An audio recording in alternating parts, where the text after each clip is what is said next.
Nice and easy. We're done with that though. Isn't the jump rope? Yeah. Whenever I skip rope, I can't use these wireless headphones. They fall right out of my ears.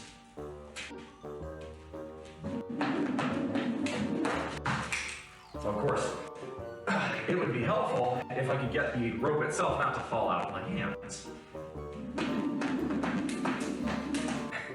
Finish my protein shake and then we'll hit this. New name, who this? Yes, sir. For those of you who don't know me, my name is BullMuscle. For those of you who know me as Beer Battered Ag, yes, I'm going through a rebrand.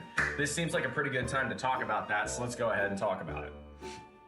I'm a die-hard Aggie. The eyes of Texas are upon you. That is the song they sing so well. Sounds like hell! So goodbye to Texas University. We're gonna beat you all to chiggeroo-ga-rim, rough, tough, real stuff, Texas A&M. Goodbye. We get a little bit more all. So why can't I click all? Oh, yeah, there it goes. Nice.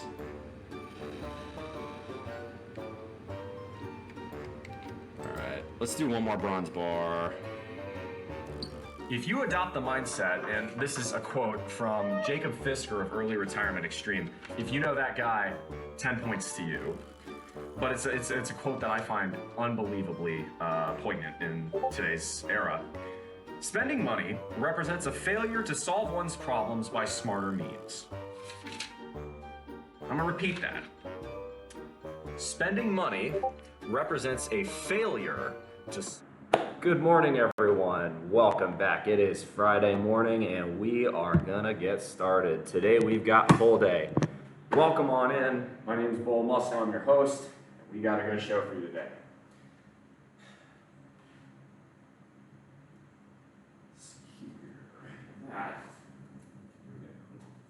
It's finally cooled off, so it's much more enjoyable to be in here. Just out of curiosity, I'll take this off and see what the temp ends up looking like in a little while. Over here, so it cools off a bit faster.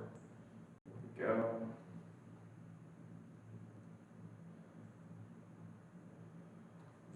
Morning, Ed, Phil's fan. Hey, good to see you, and Tally. How are y'all doing? It is a lovely 66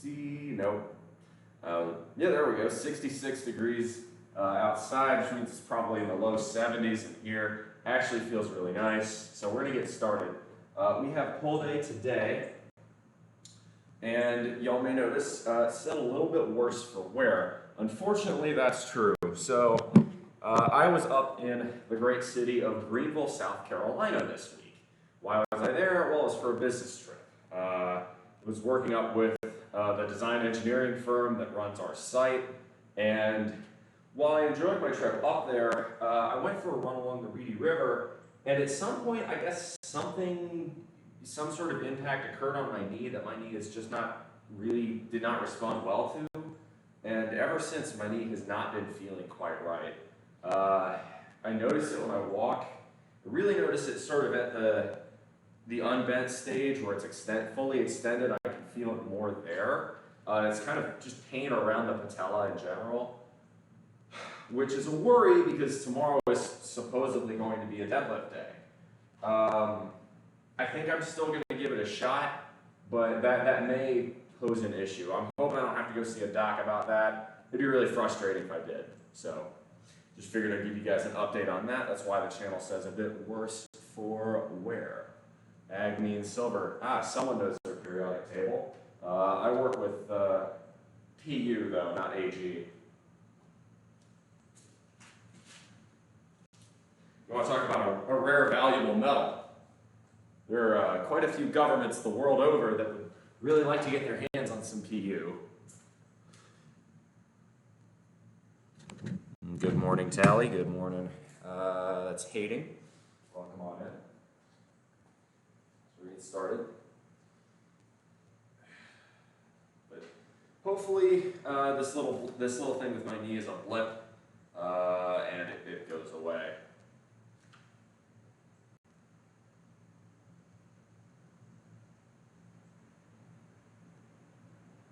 A little music going here.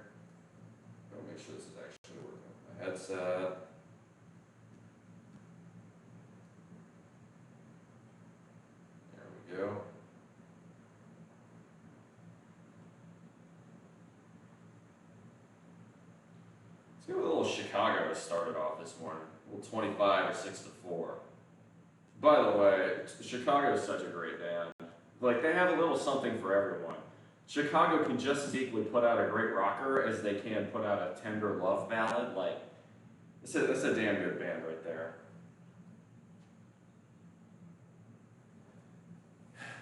Aggie meaning Aggie Network is an alum of Texas A&M. That's correct. Stream opening, you said I'm a diehard Ag or Ag. Yeah, that's right. So yeah, Ag in that sense does mean Aggie, and I am. We play Auburn. The football team plays Auburn on Saturday, but I'm trying my best to still remain a hardcore fan, but not make that the first thing people associate with my identity. So it's a bit of a balance I'm trying to find. Anywho, let's get this going. I'd rather people know who I am for what I do first than for what football team I support. I think that's a fair thing to want to ask of people. We're going to plug this in because the mics are not going to be as good, and that should drastically improve sound quality right there. I don't know, maybe that doesn't improve sound quality. I would think it does, but we'll find out. Here we go.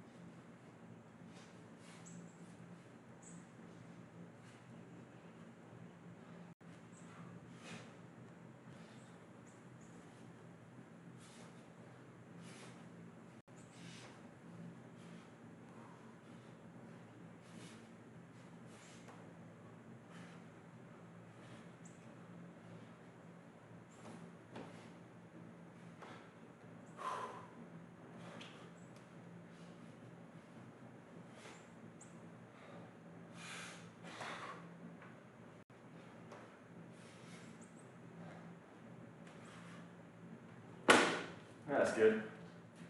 29 to begin with. Not a bad first set.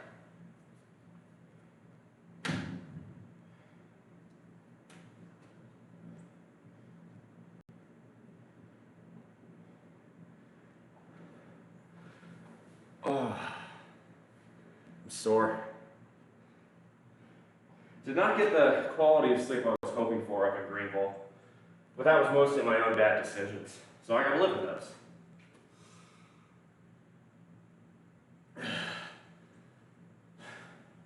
So how's y'all's week's been going? I mean, hell, we're talking about removing Ag as the primary identifier for who I am. That's a big part of why I changed my name to BullMuscle.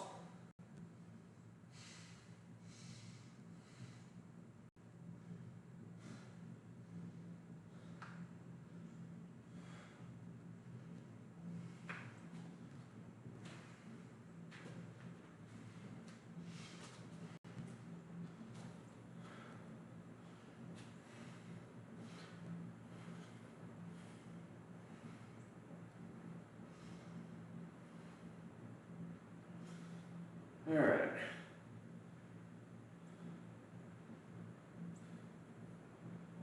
We'll do another set.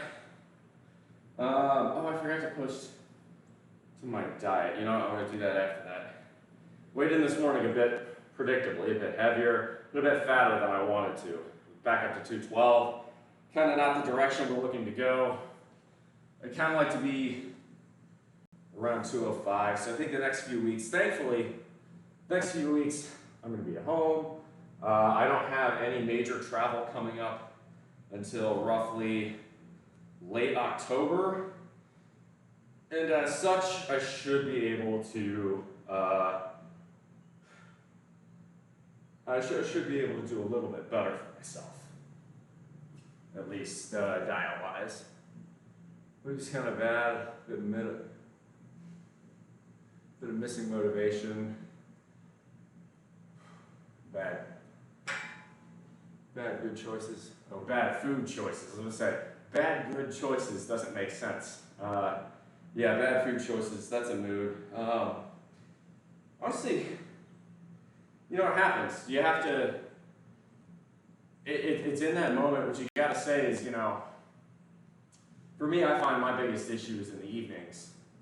So, I thought about basically trying to say, evening bull muscle, you're fired. Morning bull muscle is going to be 24/7 bull muscle. It's a hard thing to do. A good thing I read recently is saying, instead of saying, oh, I can't eat X or I can't eat Y, I can't eat sugar, I can't have a beer, say I don't. I don't eat candy. I don't drink a beer. It makes it your choice. It reinforces the fact that it's a good decision you're choosing to make. Hopefully that helps. I'm going to try experimenting with that mental framework the next week or so.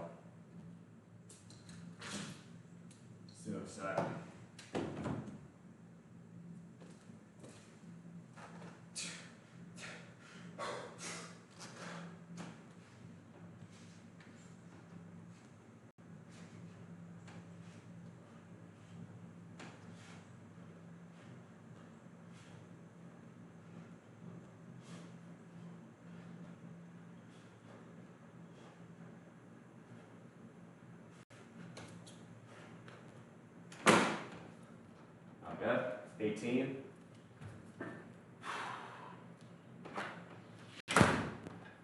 If you fail, I will cry. Oh, if I fall, oh, don't worry about that. I'll be fine. So I do need to probably get myself like a better pull-up setup.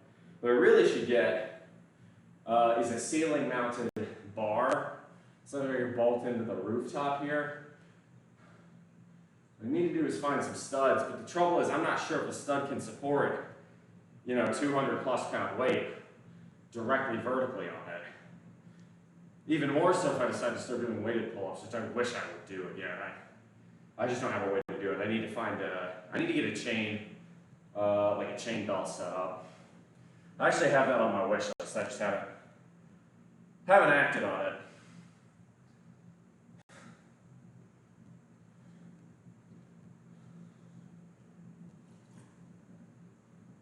Good to see you, Joe. Welcome on in.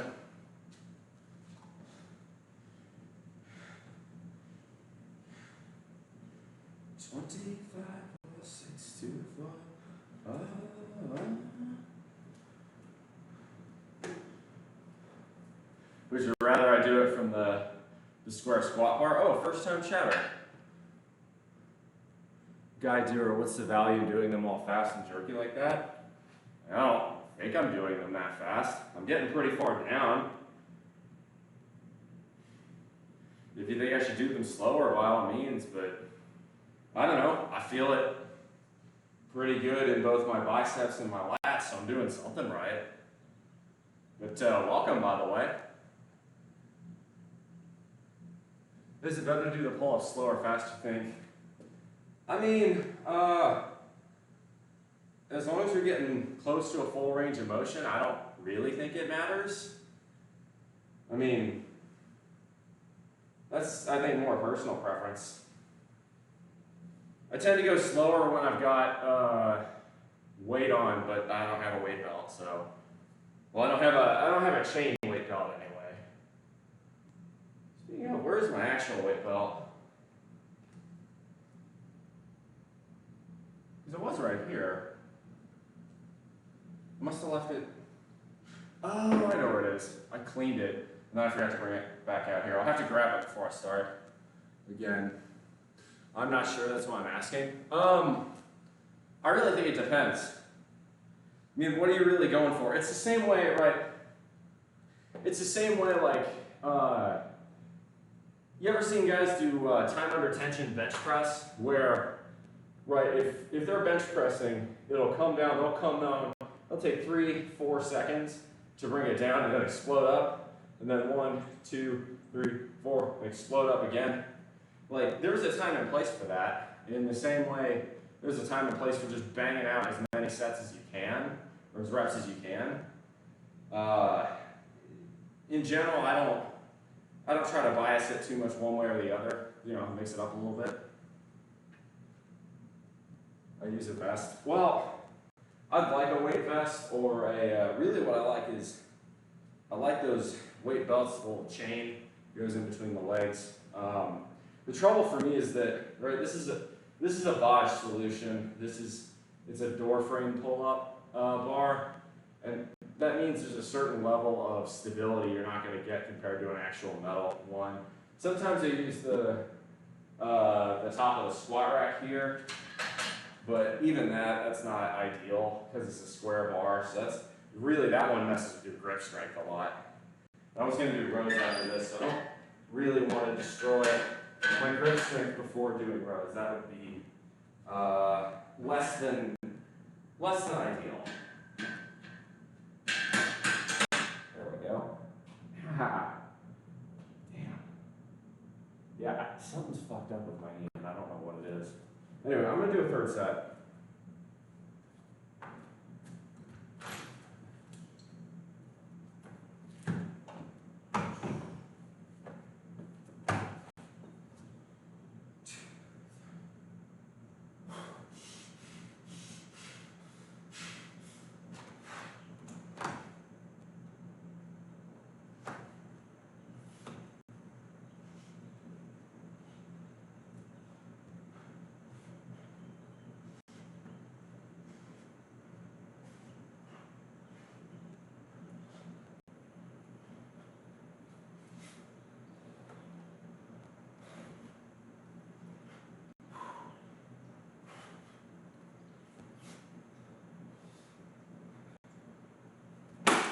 All right, 17. 3 sets down, we'll do one more.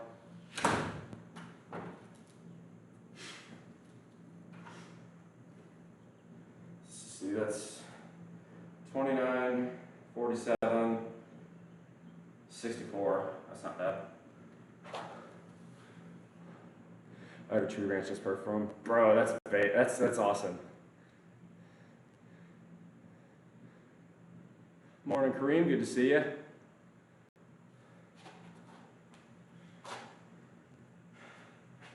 All right, so let's see what I'm going to do today. Yeah, I'm going to try rows again. Last time we did rows at 175, and they actually felt pretty good. So I'm kind of hoping I can rock that bad boy again. That would make me pretty happy. We'll see. All kinds of BS. Motivate me, king. I can offer motivation, but ultimately it's you who must make the good decision to treat your body better. Gonna do 100 sit-ups. All right. Get yourself some Black Sabbath, some Metallica. Take a couple deep breaths. Start banging them out. Only if you can do 20 at a time, then do 20 at a time. You can do only 10 at a time, do 10 at a time. Fucking get it, bro. Ain't nobody gonna make you do it. Mary Jana 420, blaze it. What is the key to becoming the trick to becoming financially independent? There's no tricks. It's just simple math. It's all about the percentage of your income you save. If you make $500,000 a year, but you're spending $490,000 a year on yourself, you're never going to become financially independent. However, you make $50,000 a year and live on $20,000 a year, you'll become financially independent in under 15 years.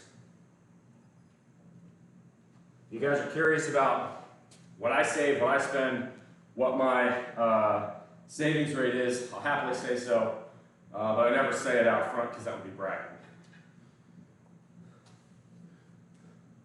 The screen name. Hey, Elgad, good to see you. I feel like I put on a little bit. I don't feel as defined in the midsection as I have been. I'm going to do one more set, and I forgot I needed to post, what's it called? I needed to post my, no, I'm going to do a set on the square bar. I shouldn't, because it's going to fuck up my grip, but like, I need to challenge myself. Oh, God, fucking knee. That's not ideal. What was I saying? As far as, there we go.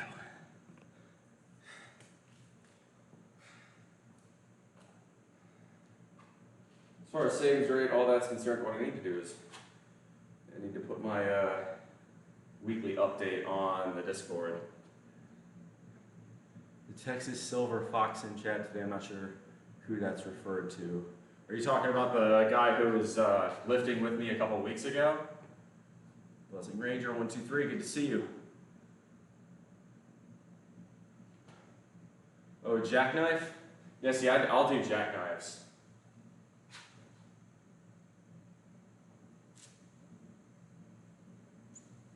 Alright, I'm gonna do last set of pulls. Technically these are chins, but you know, if you're doing them properly, you'll feel it in both biceps and back.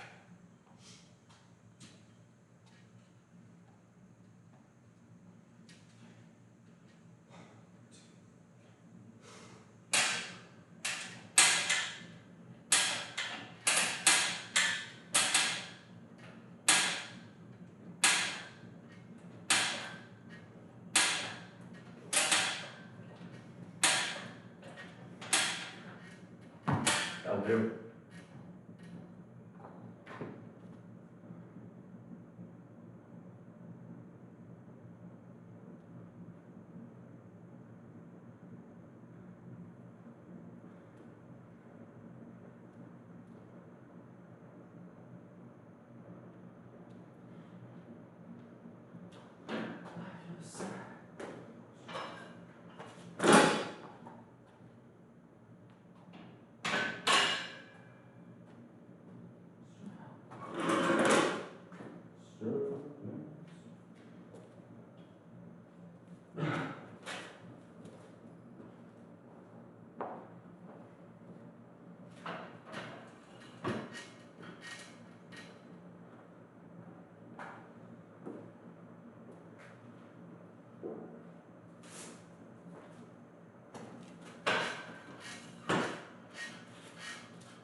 Hey, morning, Sherry, to see you.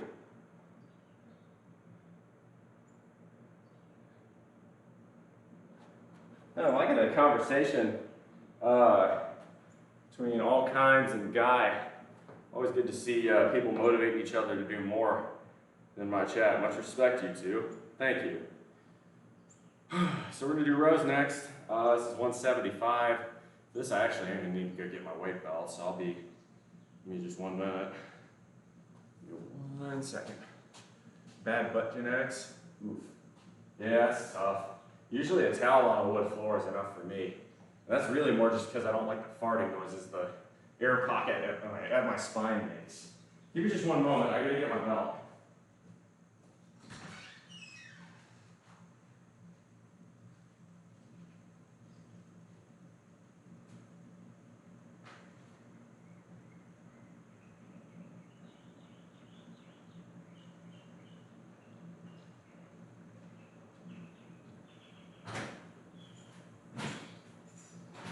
There we go. That boy's looking nice and clean. I finally bit the bullet and gave it a good clean. What I need to do, I should have applied the leather conditioner to it, but I applied that a few months back. Probably wait another week or two. Anyway. I doesn't like the fake farting noises, he prefers the real deal. This is facts. Cat Bro, as always, spitting the hottest of facts. I do them out on the grass, usually the upper tailbone grinds into my skin too. Yeah, that's how it goes. Let's get a little bit of music going, little Alice in Chains. Start there.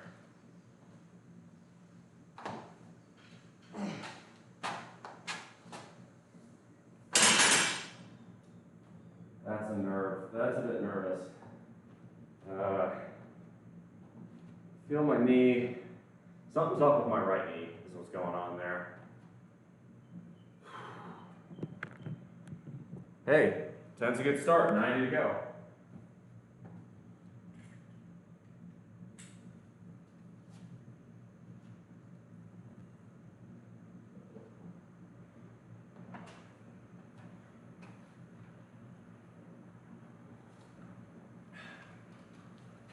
All right, it's a bit too low. There we go.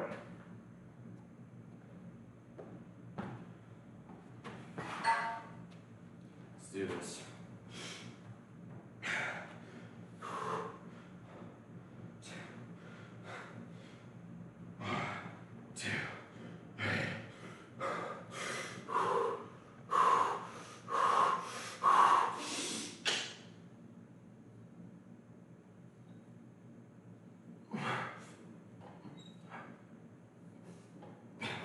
Come on.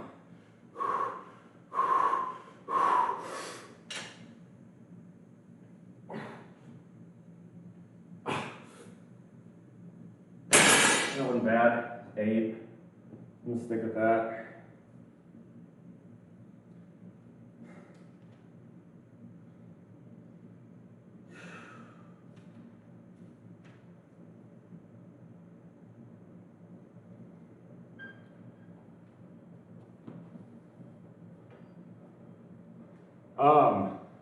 One of my favorite ab exercises is the 6 inches hold. Today's the 22nd, so I will do those later. I'll show you what abs I do after the workout here is done. So we'll get to that.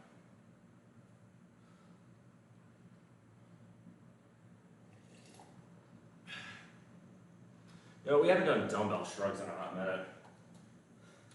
We'll do those today.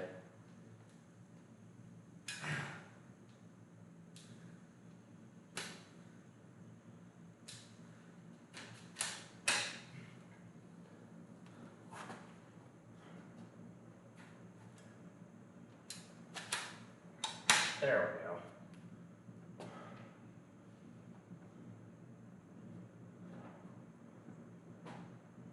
I do this Chloe Ting ab workout, it's like 15 minutes. I never do 15 minutes of straight abs. What I do instead is I'll throw in maybe 5 minutes worth of abs every day.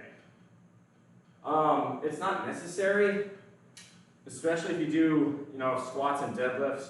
You're gonna hit your abs doing that, but it does seem to help.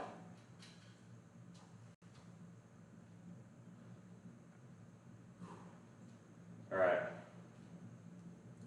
let's hit it.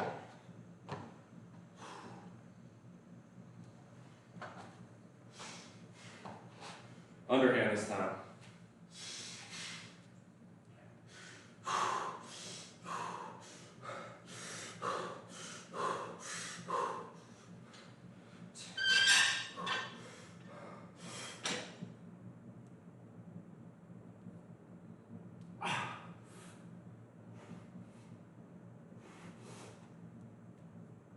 Come on.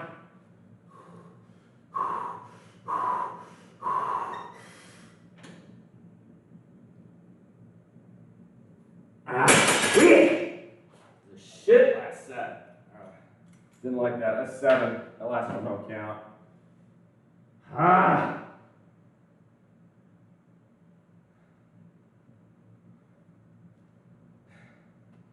Did not like that last rep at all. Get down weight.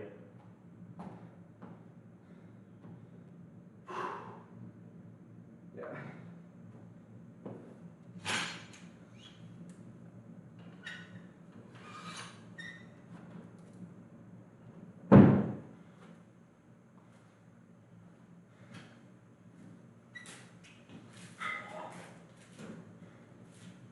Did we do 135 last time or 1? Okay. All right. Let's do 135. We'll go for an extra rep. Not like that last rep at all. A 7 and a shit half rep for the 8. be better. That's bullshit.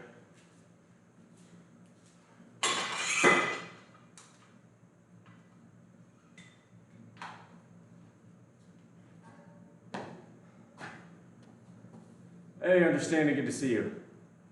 750 till 99 agility, resistance is pain. Bro, Crossbow, good to see you. Take it slow, man. I mean, I'm slowly getting to 99 smithing, but I'm taking it nice and easy. I'm only at 92, but like I don't gotta worry about it. It'll come when it comes. Also, Crossbow, add me on RuneScape if you haven't. I feel like we should hang out on there. Your 100 sit-ups and your abs aren't showing. Sounds genetics. Nah. So if you're not seeing defined abs, that's almost sure fire a diet problem. Yeah, 99 agility is absolutely rough. I'm just doing smithing, which is not easy, but better than agility. They're showing a 103. Exactly, that's what I'm saying. Abs are made in the kitchen. You can see mine, right, to an extent. I wouldn't call this a six-pack, but you can definitely, I would call them visible abs. Doing Howard Sepulcher. That's supposed to be pretty good. Hope I get the ring for herbivore. You mean herbivore? Now I'm getting 99 smithing almost entirely free to play, which is fun. I went from like 0 to about 62 free to play. Did 62 to 88 at the last furnace. And now I've been 88 to 92 has been free to play. I'm gonna do 92 to 99 free to play probably, because it makes a shit ton of money. I was doing 300 sit-ups every day a year ago. Dude, that's pretty good. Y'all see my ab routine after we're done here. I still got a ways to go though.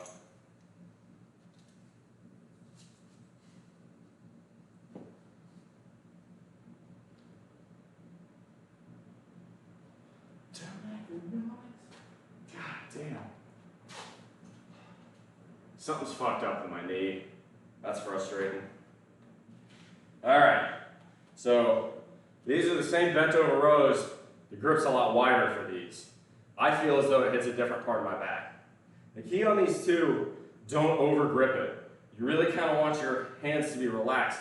Just use your hands as cups to hold the weight. The key is to really just pull with your back. Here we go.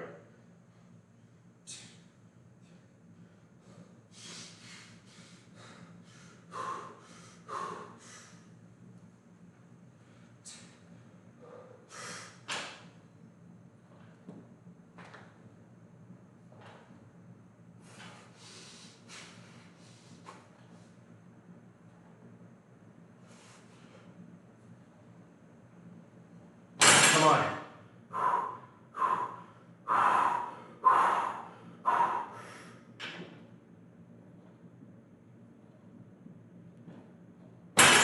13.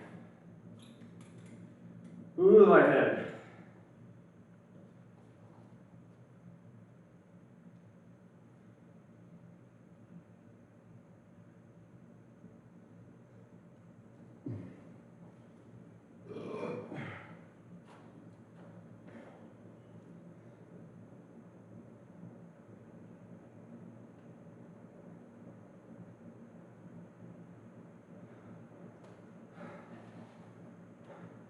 New Giants founder to finish smithing me, thanks. What's your smithing level?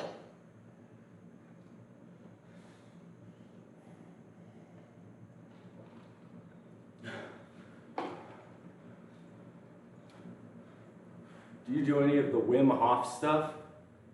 What's a Wim Hof? I have no idea what Wim Hof is.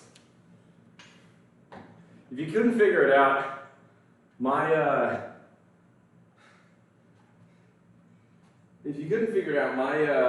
workout's kind of old-fashioned. Straight out of the 60s, really.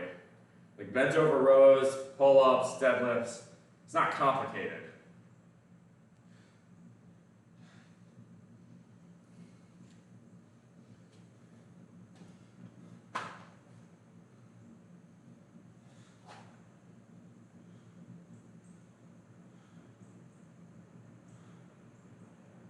All right, let's get one more.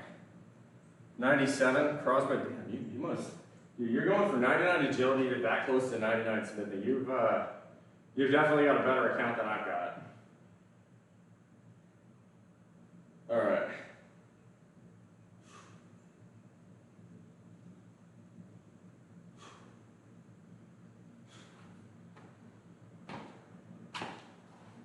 It's like cold therapy and breathing things.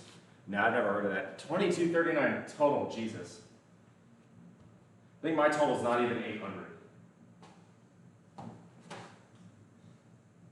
But again, I've only been playing it for a few weeks, so.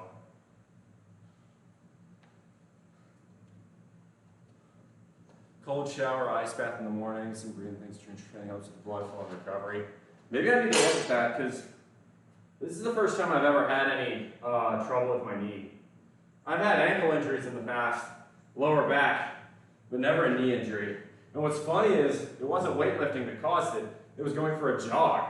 I wasn't going particularly hard. I wasn't going particularly long. It just happened.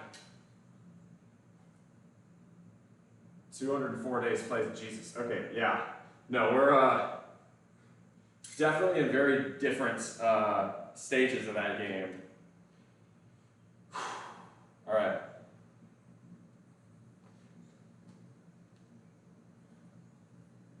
Tell me why I had to be a power slave.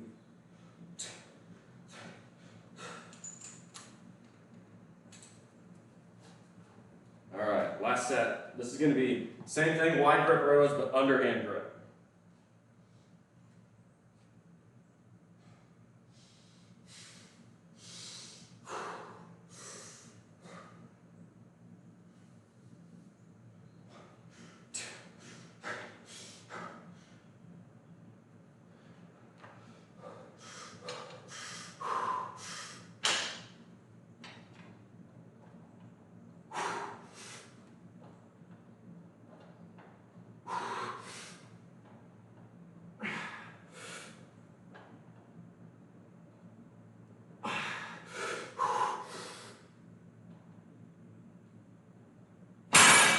Not bad.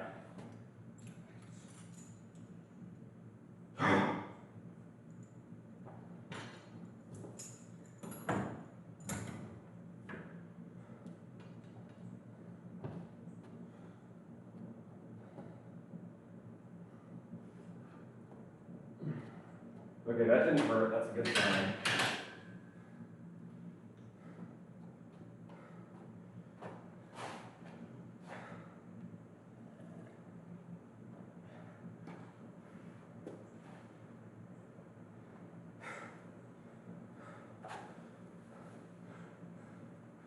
I'm falling apart, especially with squats. I jog. Squats feels horrifying. So, I don't think it had anything to do with the fact that I hit a deadlift PR last week. Last Wednesday, I did hit a deadlift PR, but my legs felt fine, sore, but fine, until I went for that run. I think the run's what did it. I think it was just an impact injury. Hey, thank you very much for the follow, Ivana Hoff. Hey, good old Supernatural. Welcome. Thanks for the first time chat. Welcome to the bullpen. Supernatural, it's good to see you. Haven't seen you in a hot minute. How have things been, girl? How you been? Weather's finally getting cooler here, ain't it? I'm actually bopping down to your neck of the woods next week. I'll be down in around Brunswick, Jekyll Island way. I think. I don't know which part of Georgia you live in. I just know you live in Georgia.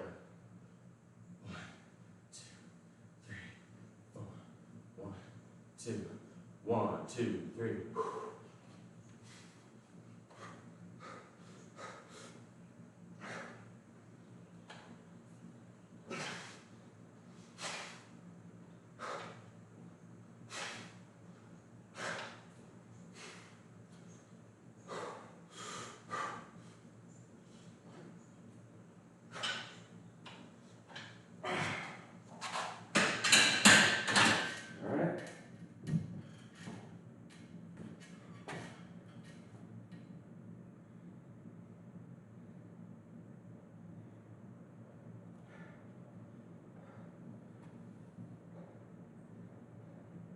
Hey Van, I'm off. Welcome in. I see we got 30 viewers. I am going to try and do handstand push-ups today.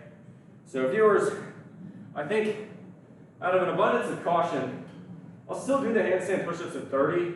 I'm just not going to do it on push days. Because my shoulders are already beat to shit, and I don't think it's smart.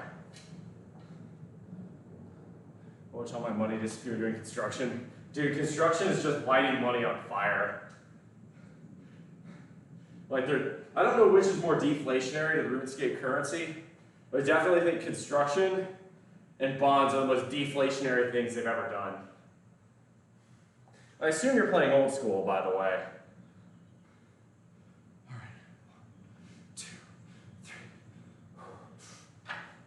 All right. 1, 2,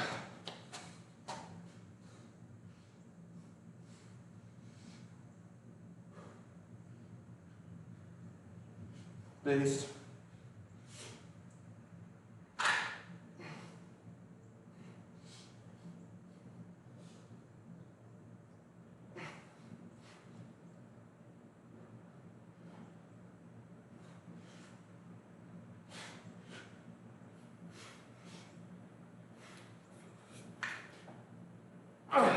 Here's a question for you, Crossbow. Really good in that maroon. I appreciate that somewhat. If real life is a parallel old school RuneScape, I would reckon strength is probably my highest skill. I think my real life level for strength is higher than my level in RuneScape for strength. At least I'd like to think so. Maybe I'm wrong. You do 90-degree push-ups?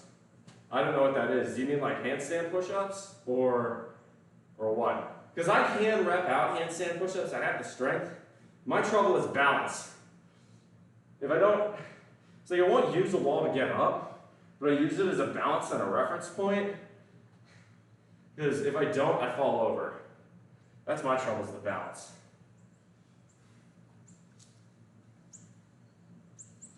All right.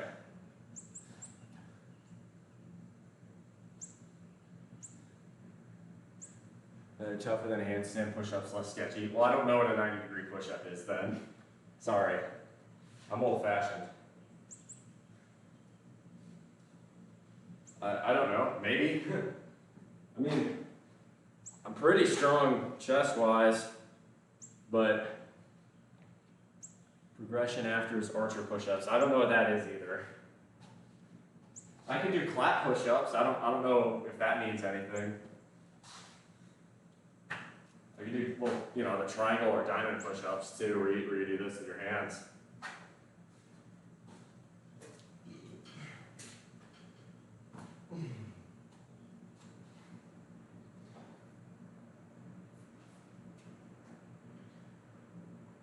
I'll give you a shout out, Supernatural. Let me do one more set here.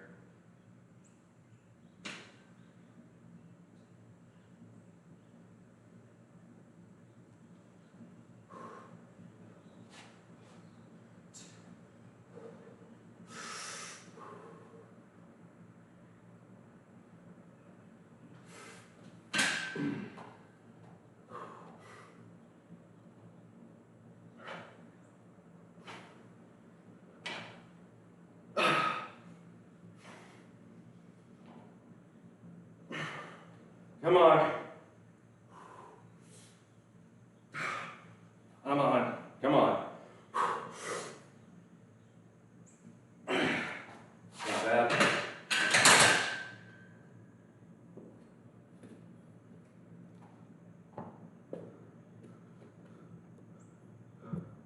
Flex like chest, maybe fail like 3 obstacles. Ha! Sorry, not sorry.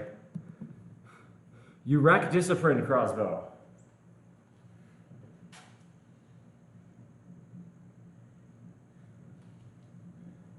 Need to update my diet progress real quick. There it is. September 22nd, 212.4, 12.6%. That's what the scale says. I think that's bullshit. I think it's closer to 14, 15, but I don't know, sometimes that scale says 9, sometimes that scale says 15. So, I don't know.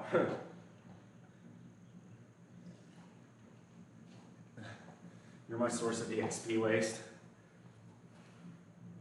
Crossbow, here's a question for you. What do you think my in real life strength level is? I reckon that's probably my highest skill, probably followed by cooking. So I'm pretty decent at cooking. I would say, if I had to guess, I definitely don't think I have 99. Because like 99 to me, just in the way that, one thing I like is how in RuneScape is increasingly challenging to get increasing levels. In real life kind of works the same way.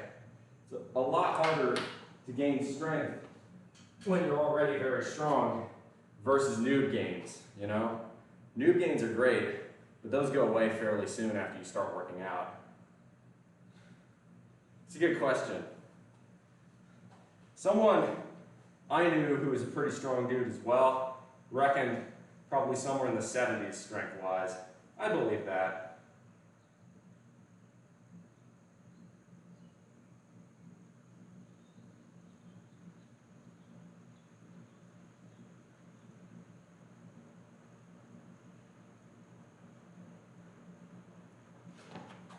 '93, man, you're generous. Shit. I feel like if you're getting into the 90s, you're in is this guy actually natty anymore territory? Yeah. You're the body of a Greek god. I do appreciate that. I feel like my agility level isn't terrible either. I'm not the best for cardio, but that's true. 92 is halfway. But I don't think there are that many people who can bench 700 pounds, which is double my bench press, so maybe that's a good point. Maybe I am somewhere in the 90s. I don't know. I'd have guessed 76, 77, something like that.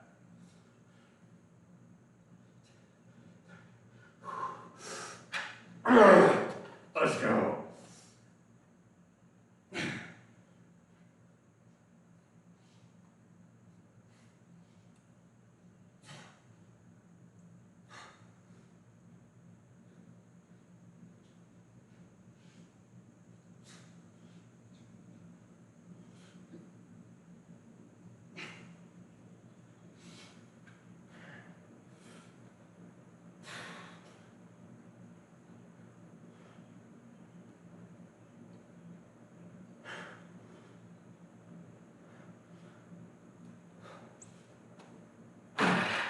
I appreciate that compliment, Hating. I definitely really try for that approach.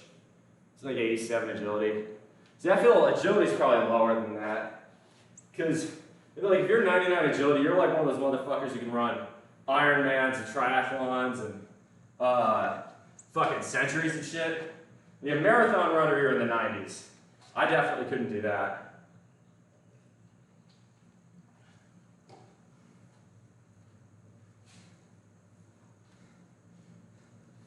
I don't know, maybe my standards are too high for what a 99 really would be. They're more like 55 agility. I mean, I'm fairly nimble. What I'm good at is getting up to speed. It takes me a while to accelerate or change direction, but at full tilt, I can move pretty fucking fast.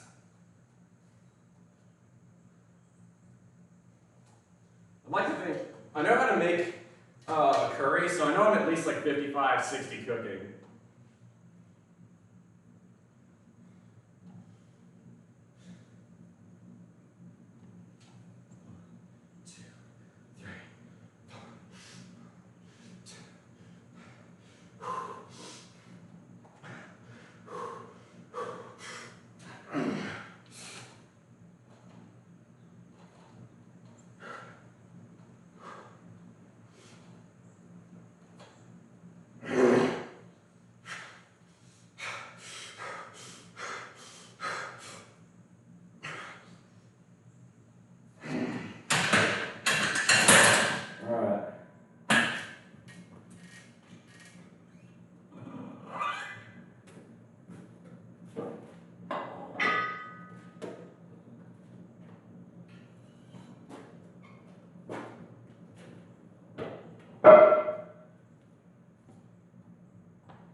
Is there a dexterity stat? No.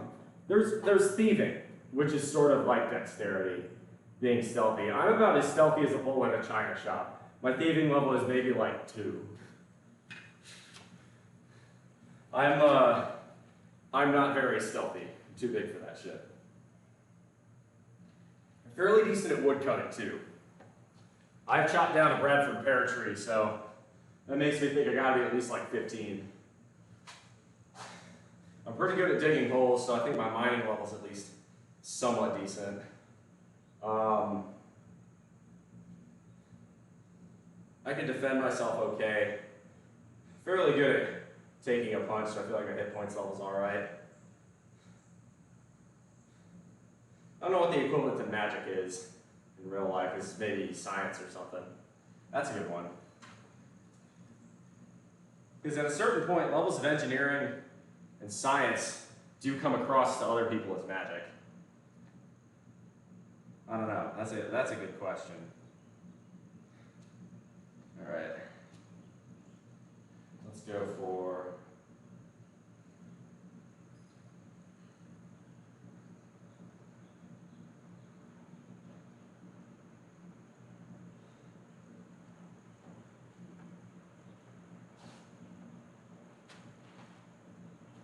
Let's go for our last set of shrugs here. Bull has the knee. Not great. My name on RuneScape is Muscle Bull. Unfortunately, BullMuscle was taken. Thought science came across people as racist nowadays. Nah. The politicization of science is a bit disappointing, but that generally doesn't affect what I do. Muscle Bull, no space. Just like BullMuscle but flipped. If you look me up, you'll see 92 smithing and like mid-70s crafting. That's the most impressive skills I have. I'm a shit craftsman in real life.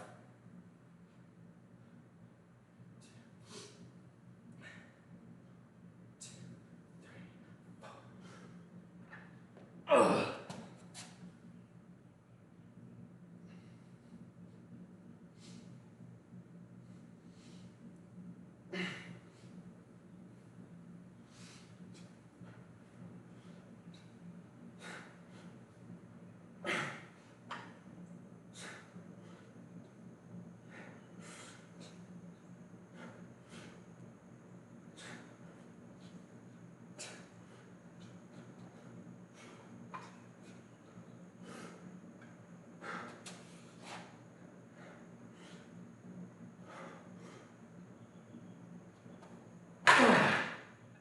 Hey, salt support. Who's that person in the window?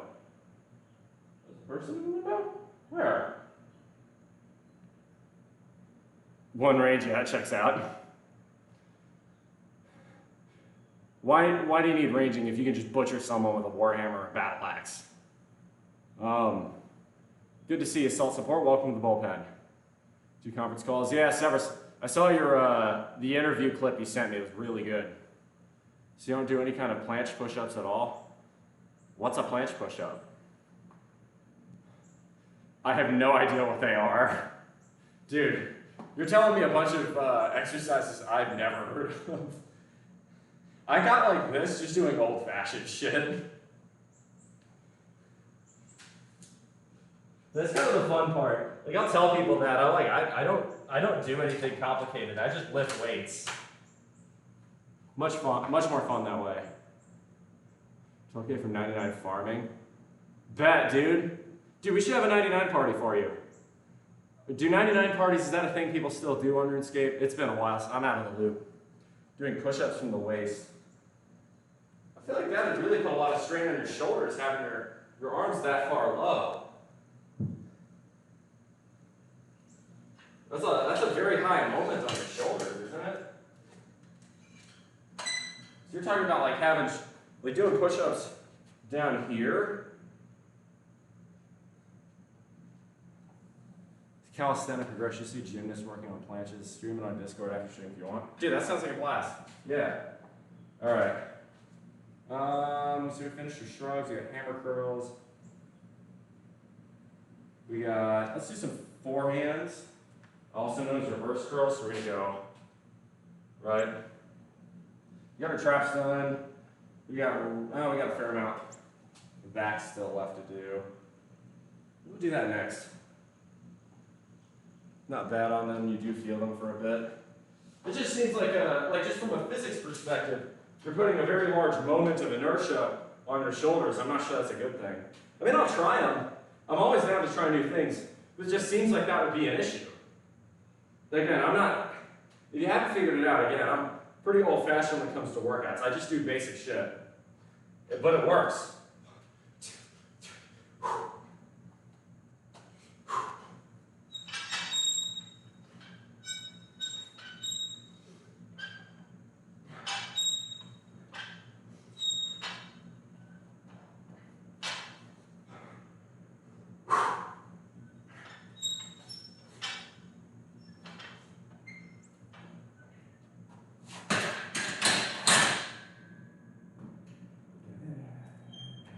Little Guns N' Roses playing.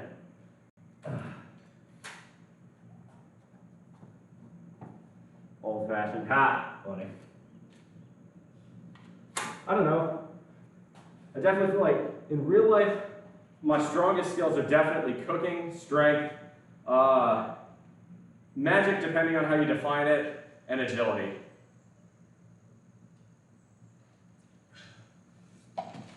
I'm not much of a fisherman. I'm terrible at lighting fires. I can cut down trees, I can dig holes. I'm okay at defending myself, but not great. Definitely more wrist or shoulder injury, but it's all progression based. I would give it a shot. I'll give it a shot. Not right now, because we're in the middle of our workout, but remind me of that when we're done, and I'll take a look at it. Today is Friday, by the way, so it is Financial Fitness Friday, so we're going to talk about financial independence, stock market, all that sort of stuff too. You go for a regular push-up position, do a handstand using your arms. Yeah, that's true. That's true. Yeah. I'm always game to try new stuff. All right, we'll do some lat raises here.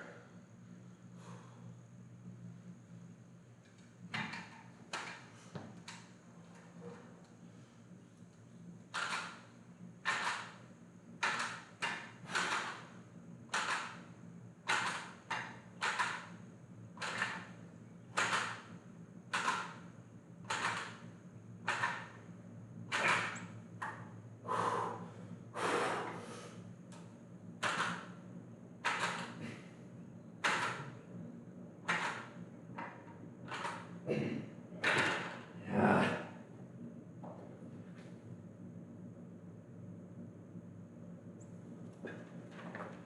100 push-ups a ab workout. Well done, all kinds of BS. Good for you, man. Let's see what temp it is in here. 76 seems about right. 75 and a half.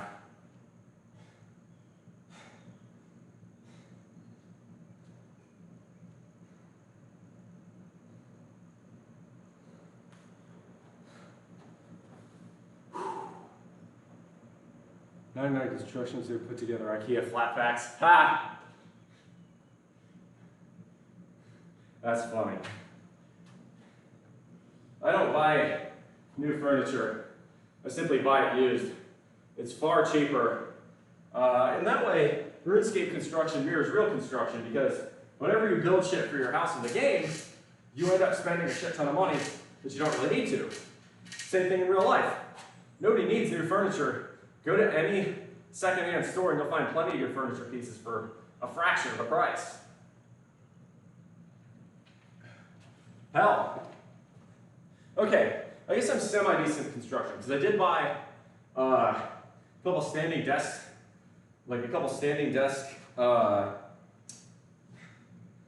mounts, and I took an old door and turned that into the standing desk y'all see me use. So that's got to give me at least 1 or 2 construction levels, right? Is it weird to get baked before a workout? I've heard various things about cannabis use in lifting. Because of the day job I do, obviously that's kind of a non-starter for me. I would lose my job if I did really any kind of drugs. But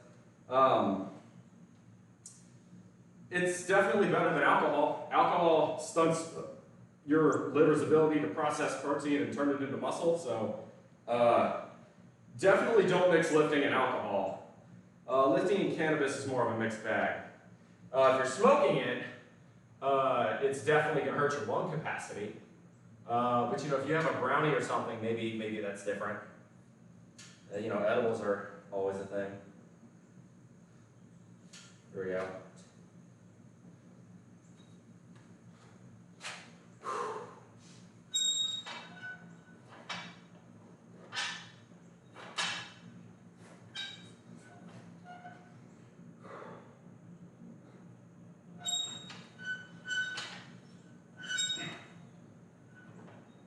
Come on, finish.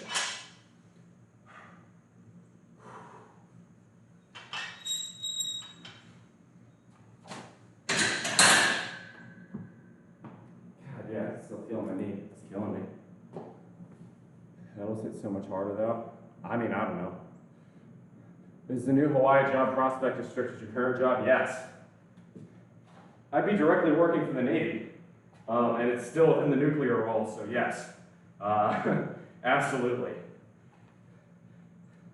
The whole thing about this cannabis thing is the state is hurting itself by keeping it illegal, because it means there's a cap to what kind of talent federal employers can get, especially in like computer science.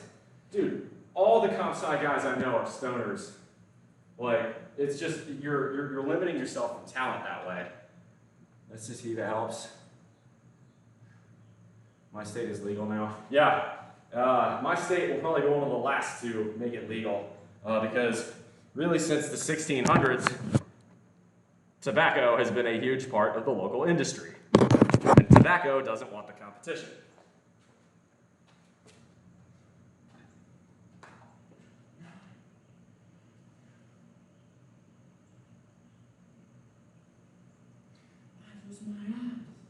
They won't touch.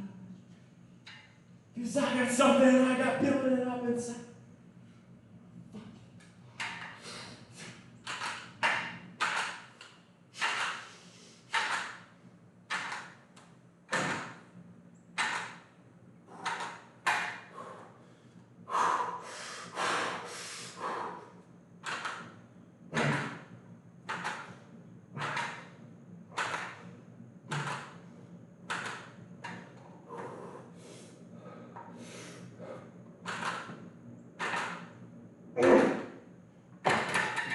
Fight, but they won't touch me.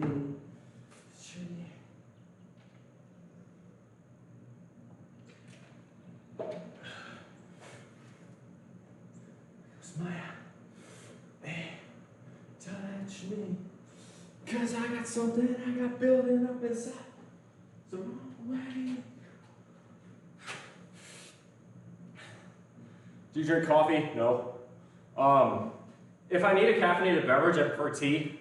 I just don't care for coffee. I like the smell, don't like the taste. Sometimes I'll take a caffeine pill in the morning with a big glass of milk. That's my buzz. But that's seldom. I try not to rely on caffeine. Any drug should be used with caution and moderation. Don't get addicted to anything.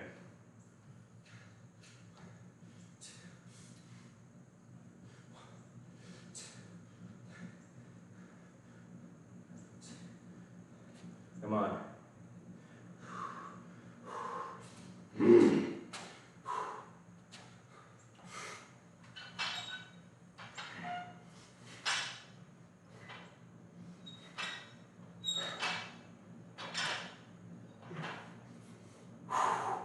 Come on, slow it down. Finish.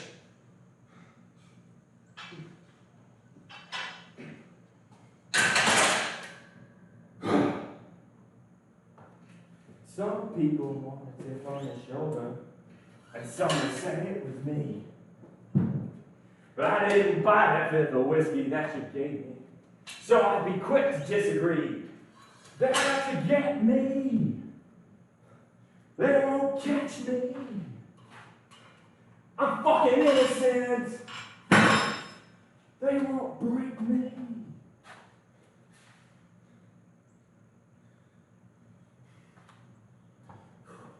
Delta 9 is fate. I can't even use CBD. I'd get fired if I got caught with CBD. It's fully legal in all 50 states, and I'm well aware of this fact. My industry was trapped in the 1980s.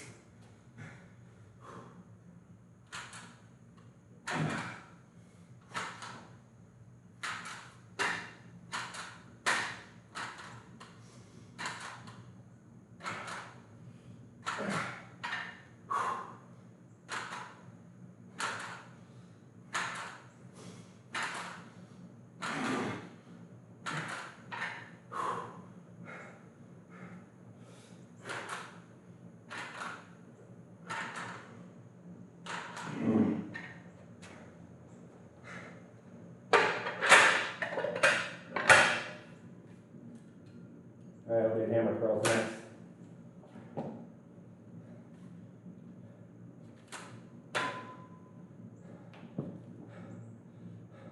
Yeah, so CBD is entirely legal in all 50 states. So is Delta, any of that stuff. And I can't have any of it. Even if I'm caught holding it with possession of a completely legal substance, I will lose my job. Doesn't matter. My industry does not care.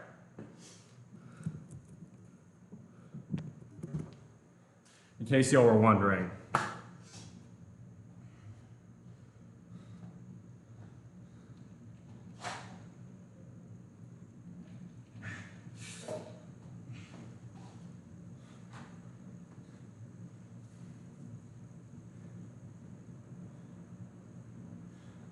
What did we do last time on hammer curls?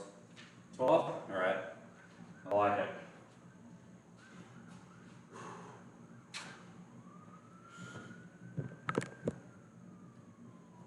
Swag back in the day. I miss it. I'd love to, but nope, can't do it.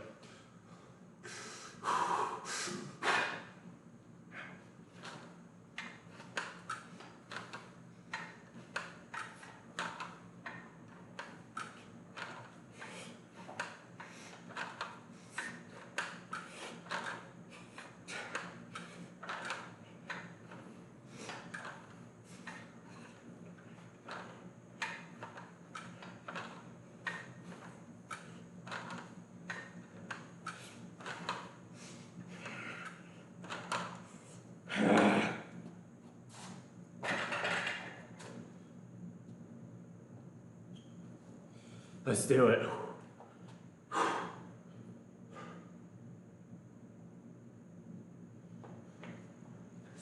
Grass is green and the girls are pretty. Oh, won't you please take me home? Yeah, yeah. What else do we do? Inclines. Ooh.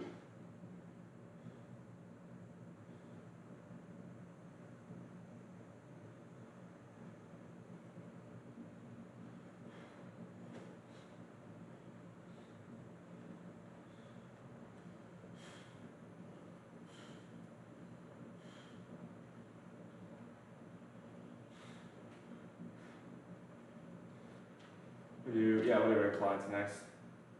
That'll be good. We'll do one more set of this.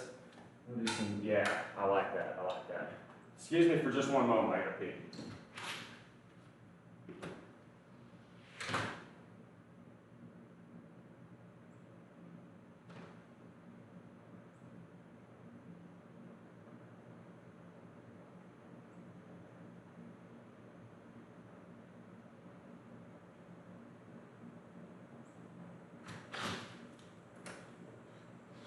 It's my property, I can do what I want.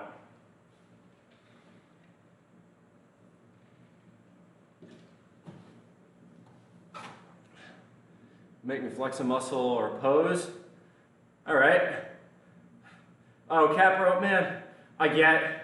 It's been a long time since I've had to worry about going through the job hunt, the job search. I know I can fucking grind on you. I feel you, man.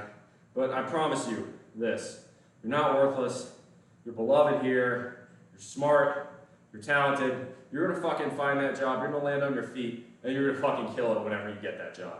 I got full faith and confidence in you, my guy. Don't fucking stop believing in yourself. Because we all fucking believe in you, okay?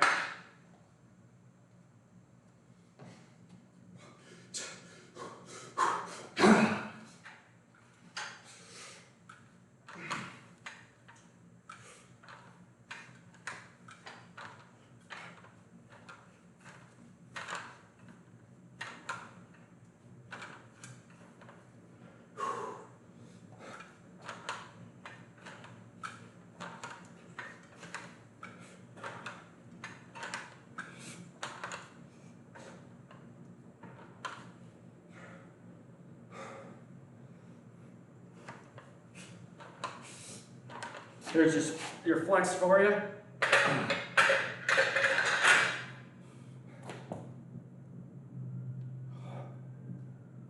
Show off them guns. Yeah, look at that. Bicep vein starting to pop. He's the gay card. I hate that society cares about that. I'm a big fan of, in my personal life, my sexuality is don't ask, don't tell. Much like some of the other questions. I don't know, I feel like never ask a man is three things. His salary, his dick size, and his sexuality. I mean, I'll be honest, I'll be open about any of those. Well, one of those I can't be open about on the street, but you can ask on my Discord if you really care. The point here I'm making is that you shouldn't be judged for who you are attracted to. You should be judged for the content of your character. That's all I'm trying to say. I'm not saying it very eloquently, but you get the point. All right, so we're gonna move on. We'll do some delts. Should make some blueberry muffins. Only time I pull the buy card is when a guy is bothering me. I mean,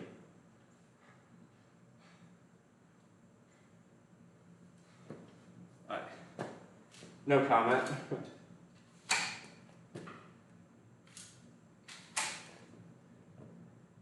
Just made some blueberry muffins.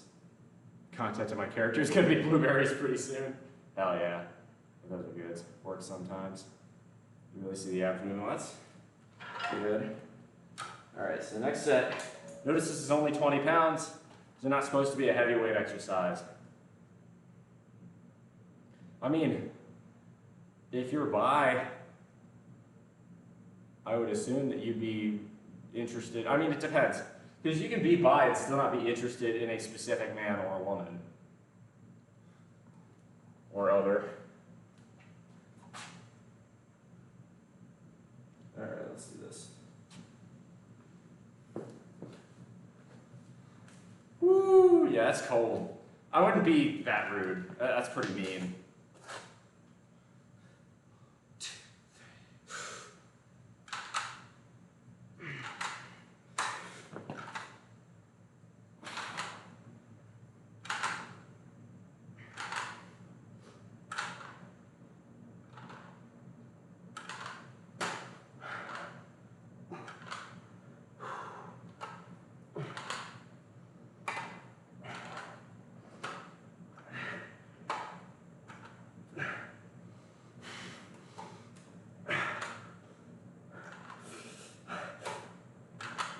Come on.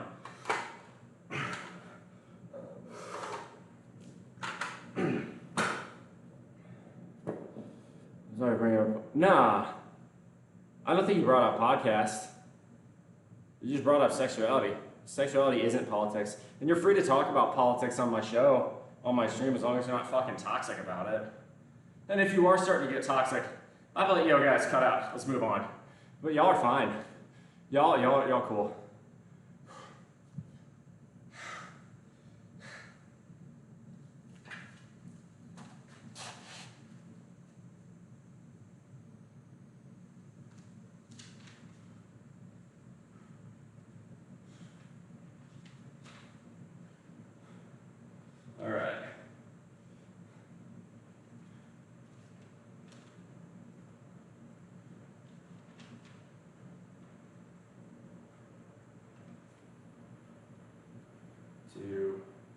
right, so let's see, how many sets are we at? We're at, done 6 sets of traps, we're done with that.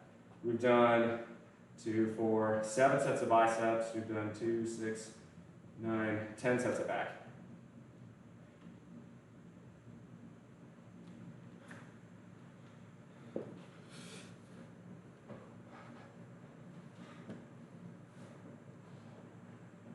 Oh. Ooh.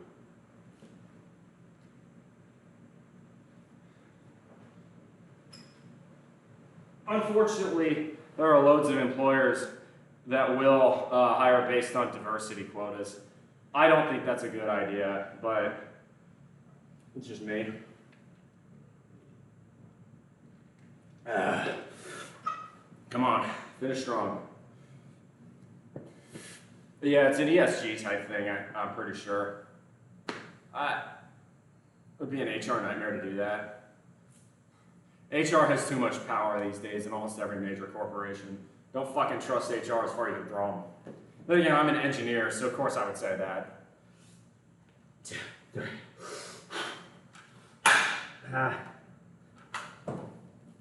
Scoot up a bit further.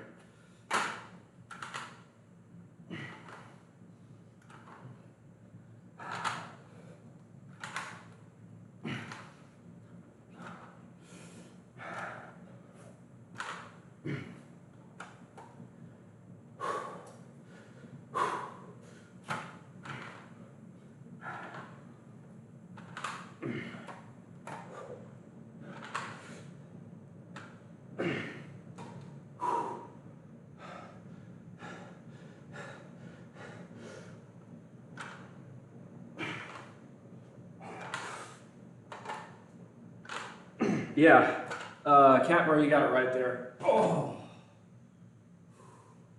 gets worse here every day. You learn to live like an animal in the jungle where we play. You got to hung up on what you see, take it eventually. You can't have everything you want, but you better not take it from me in the jungle. Come on, we're not fucking done. What did we do last time on 35s? Well, I like it.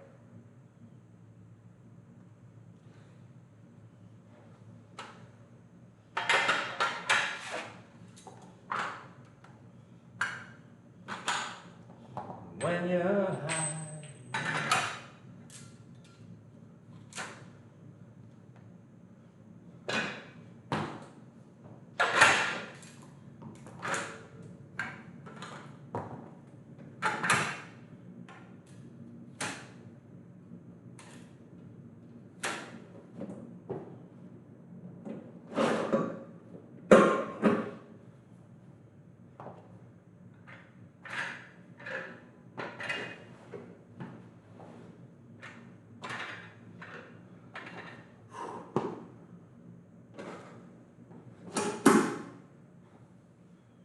Oh God, Cher, you work in HR?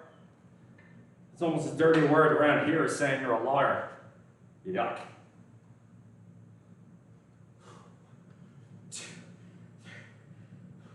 I see your pec mats. I'll redeem it in a moment. I got a set to do here.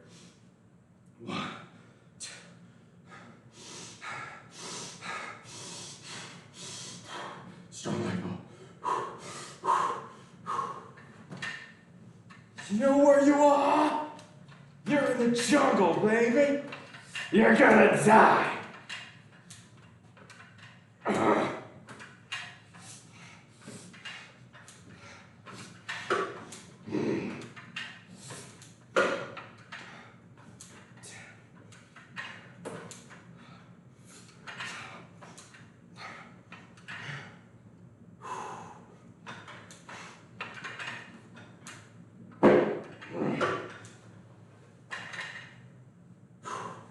Back bounce. It's gonna bring you down. There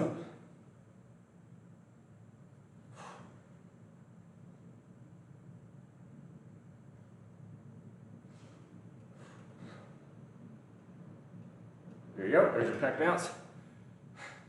Beats our software for 4 years. All right, there's your pec bounce, game over.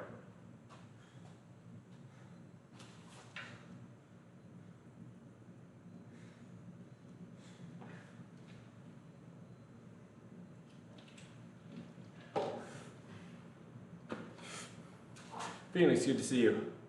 Yeah. HR is known for passive aggression. For sure. Hey, Phoenix. Good to see you as always. Well, lats are looking good from this angle. Shit, look at that. A big old slab of meat right there. Ain't bad. Yeah, I can start seeing that Koopa shell on my back there. Do you ever do a nuclear talk in science technology stream? No, not independently, but usually in the Q&A streams at the end of my normal lifts, we talk about that when people ask about it. So yeah, absolutely. Here I am, your rocket crew. I got Guns N' Roses playing today.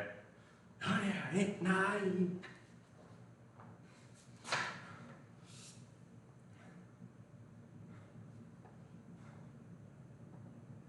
Guns N' Roses was such a one-album wonder. None of their other work measures up to Appetite.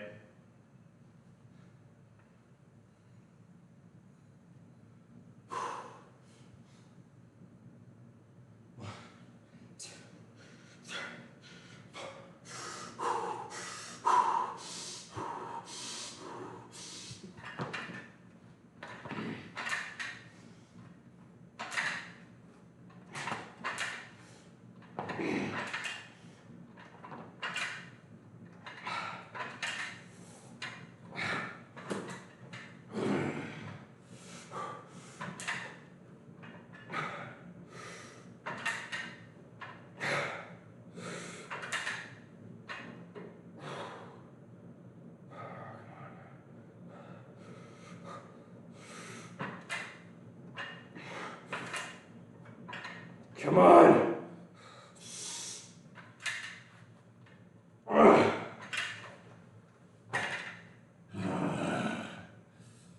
The lats are the goal today.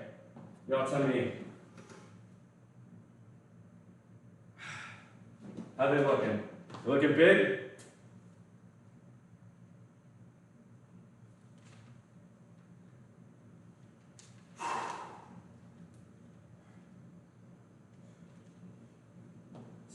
Three, 6, 10.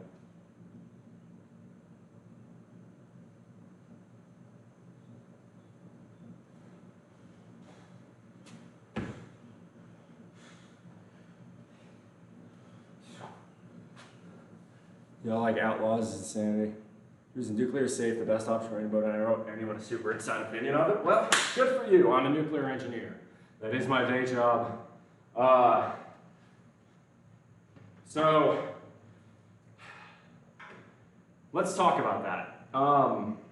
Yes, nuclear is safe, especially in the United States, really gold safety standard for the world. For instance, for ventilation standards, there's a nuclear standard called ASME AG-1. This is the gold standard for United States nuclear air ventilation, and we get, and I've met some of these people from countries as far as South Korea, India, even China, come over to the United States, ask for us to help translate these regulations into their own native languages and help them understand what specifically they're referring to. The US really is the gold standard for nuclear safety. However, I think we take it too far, actually. The US nuclear industry is too safe. What I mean by that is, right, you can never ever be 100%. Only a non-engineer deals in absolutes. And as such, the closer and closer you try to get to make something 100% safe, the more redundancy and therefore the more cost you're going to add. In this way, the United States nuclear industry is over-regulated. Some of the burdens put on the US nuclear industry are unique only to the US nuclear industry, and if any other industry were burdened regulatory the way the nuclear industry is, that industry would cease to exist. And a large part of those regulations are due to fear-mongering, mostly from useful idiots on the political left who turned out to be the pawns of the oil and gas industry, who was more than happy to cripple their only serious opponent until the last 10 years.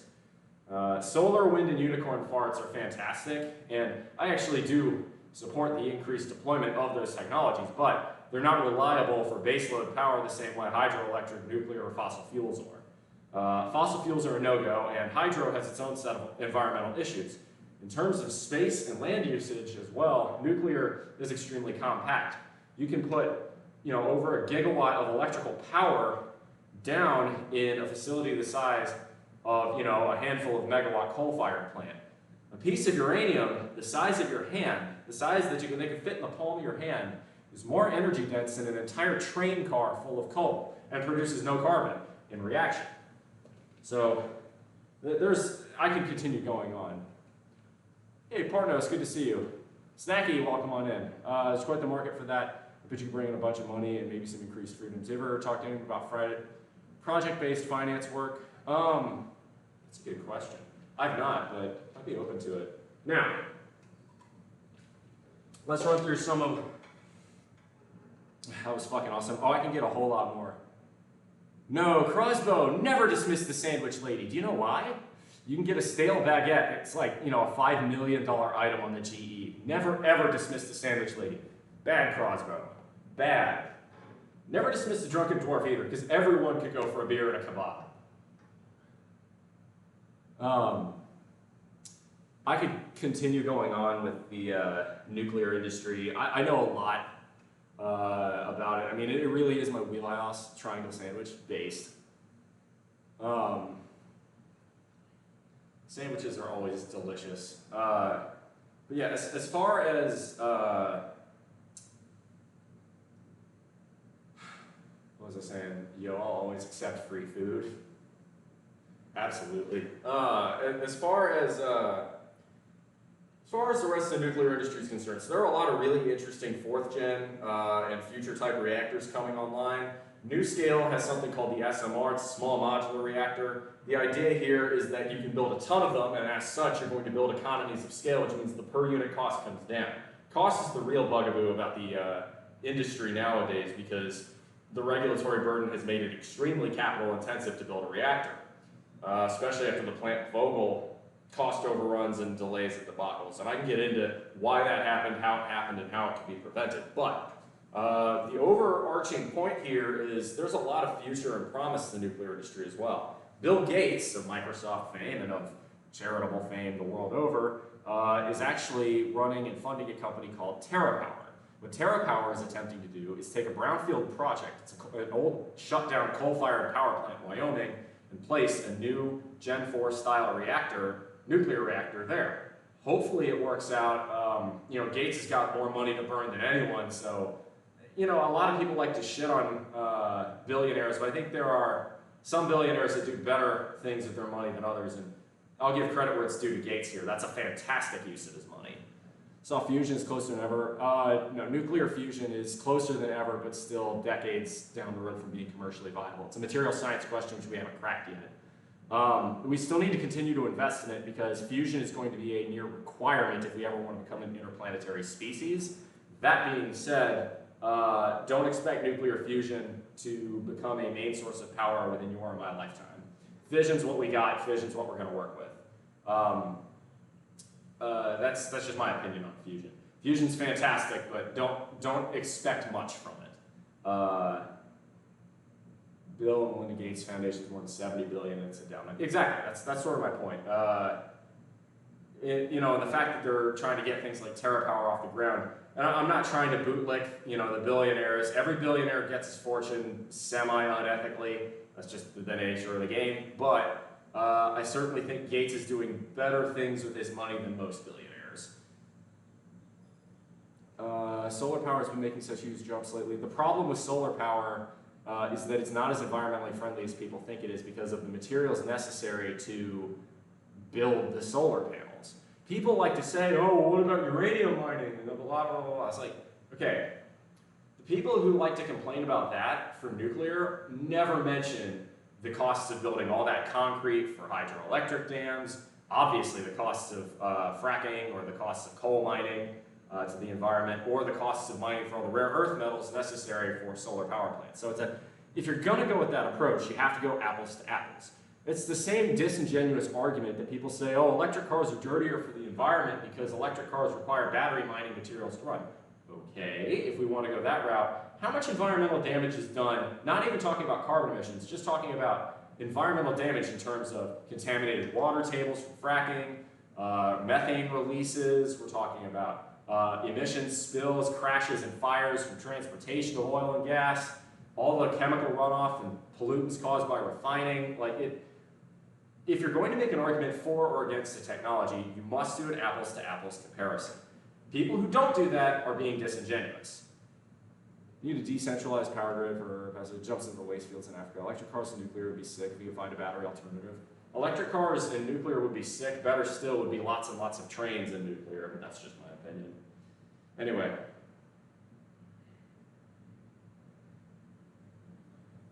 Let's do another set.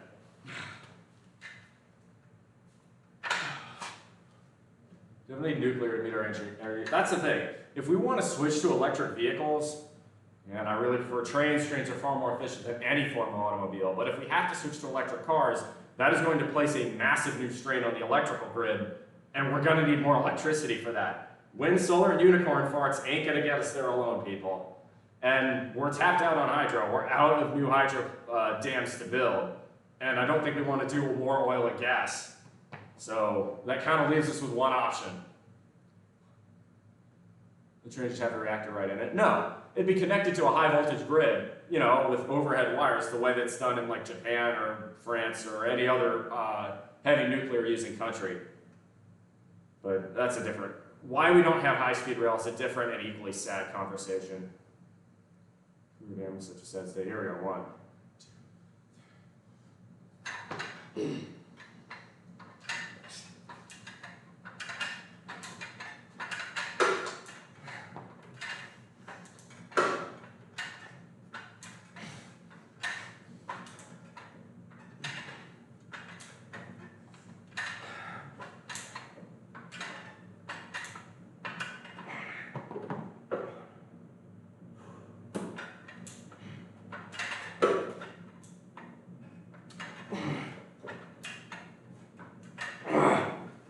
Crash and burn, I never learn. I'm on the night train. Love that stuff, and I can get it. Alright, so we got one more set of concentration curls. We got two sets of single arm rows, and we're going to burn out on biceps, and that'll be it.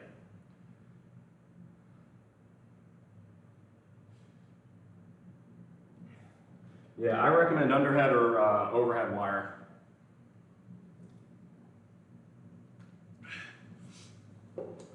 Right. I have a lot of thoughts on the way engineering is done and practiced in this country has some major issues, but I'm a huge fan of. There's Waters Girl. We do the same in Utah for China. Yikes. So the nuclear reactors that are in our nuclear Navy are, 1, extremely safe, but 2, proprietary technology that the Navy has no interest in giving away. So no, that's not going to happen. You could. Society nuclear is stifled. That's the thing that my mind goes to. So the reason for that is you can thank a lot of really shitty propaganda in the 1970s and 1980s that turned our boomers against the technology. The 3 Mile Island, everybody knows about 3 Mile Island, but 3 Mile Island killed 0 people, and the average dose of radiation given to a worker inside was equivalent to that of a chest x-ray. As such, the US populace had a collective freak out, and we basically shut down building any new nuclear reactors more or less entirely through the 1980s. It crippled the technology. It more or less made all the nuclear engineers who were working on reactors up to that point age out and created a brain drain in the country for building new ones, which is why nuclear is one of the reasons why nuclear has had so many cost overruns in the future, in the recent decades, is because all that brain power we had in the 60s and the 70s to build these plants died or retired because there was no work for them through the 80s. Lived by 3 Mile Island, the people around here are always bring it up. If they're 3 Mile Island, here's the crazy part about that. 3 Mile Island, the other reactor on 3 Mile Island continued running until 2019. People forget that. It ran without incident and it was perfectly safe.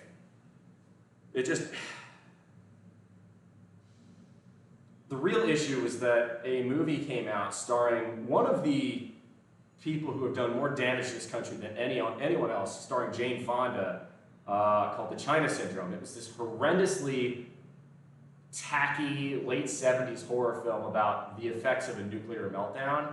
And for whatever reason, the idiotic public at the time bought it hook, line, and sinker. And it came out, it was released just during the 3 Mile Island accident. So it was more or less used for cheap financial gain. And of course, again, the oil and gas industry leapt on that opportunity like crazy to bully and demonize nuclear. The Sierra Club took, oh, God knows how much money through the 80s and the 90s from the oil and gas industry. Sierra Club's not real environmentalists. They'll take whatever money if it means they can demonize nuclear. Guy Dewar, thank you very much for the follower. Let's go. Come on.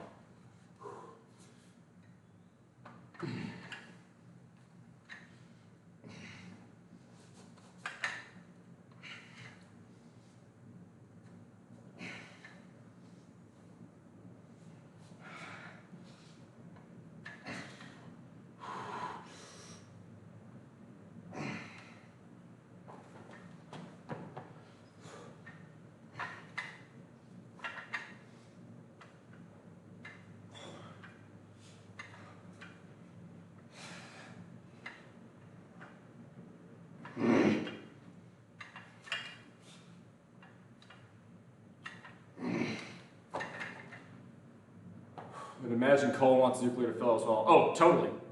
Coal, yeah, when I say oil and gas, it's just oil and gas is better at playing politics than the coal industry is. But yeah, coal, oil, and gas jumped on the demonized nuclear bandwagon in the 70s, and they've never stopped. Because really, again, until the last 10 years, wind and solar were a completely unserious, replacement option. Because until about the last 10 years, wind and solar were just not cost competitive. They weren't there. And it's a good thing that we've researched enough to bring them to cost competitiveness now in 2023, but the previous 50 years, that was not the case. It was disingenuous. What happened is you'd see these oil and gas companies say, no nuclear, build solar instead, knowing full well that was never going to happen. Because basic economics would state, okay, yeah, no, nobody wants to pay 4 times as much for electricity, so it really would go to the coal, oil, and gas industries. Anyway, no, that's, I got a lot of feelings about that. Don't worry. Coal is on its way out. Coal is gonna die. And that one's it's not even nuclear that's doing that. It's oil and gas have turned on coal. The fossil fuels are turning and eating each other now. Because wind and solar have finally become competitive enough for peaking, right? Natural gas is what does peaking. So now natural gas is trying to eat coal's lunch, because coal, due to increasing environmental regulations, which in this instance is a good thing, environmental regulations on coal are nowhere near as strict as they should be, and far more strict than they are with nuclear, which is hilarious to me, because living next to a coal-fired power plant actually gives you 10 times the radiation that living next to a nuclear power plant would. It's virtually nothing for a nuclear power plant, and for a coal-fired power plant, it's actually quite noticeable. Living next to a coal plant usually increases risk of getting emphysema, various other cancers. Especially if you live next to a coal fly ash deposit, and that gets in the water table looking at you, North Carolina, Kentucky, West Virginia, and Virginia. Oh, and Ohio too, because of course it's Ohio.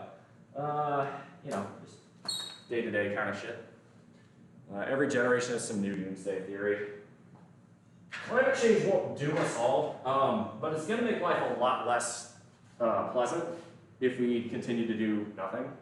We definitely really should be doing a lot more to prevent the worst effects of climate change. It's going to happen, and it's completely human caused, but we're beyond the point of no return on that one. So the question now is mitigation strategies. So for one, if I lived in the state of Louisiana, I would be selling my house right about now. All right, so we're going to do 2 sets of single arm rows.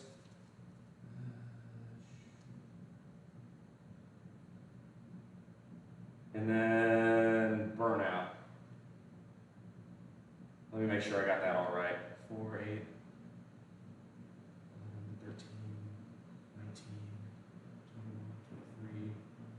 7. Okay, yeah, that'll work. It'll be 31, but whatever. An extra set ain't gonna kill me. Okay. Let's get a little queen going. I'm feeling under pressure. That final bit under pressure just works really, really well as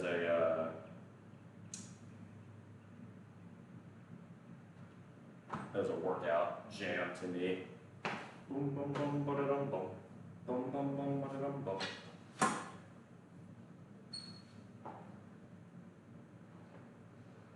All right, here we go. 1, 2, 3, 4.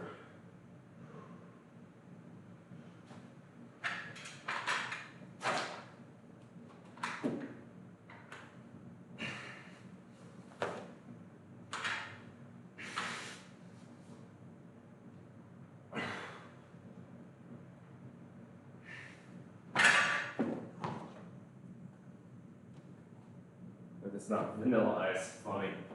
All right, here we go.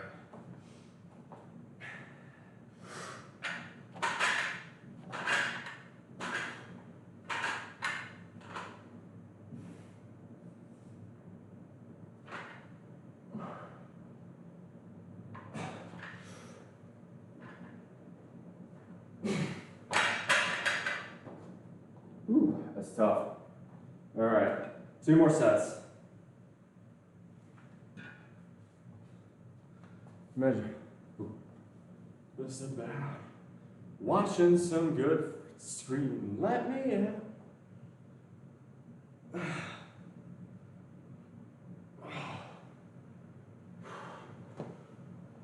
Oh.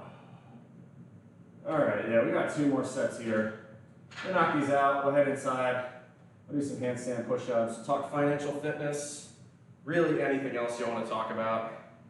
We'll go from there. Because, okay, so the reason I do financial fitness for the new people in chat is because this is the only time that I'm both streaming and the stock market is open. So it's a natural partnership there. People on the streets. Dee-da-dee-da. See what the temp is in here. 77. That's starting to get warmer. Let me in. Tomorrow, yes you Actually, if I'm gonna rep out on bicep curls, I better keep my watch out for a bit longer. There we go. 1, 2, 3.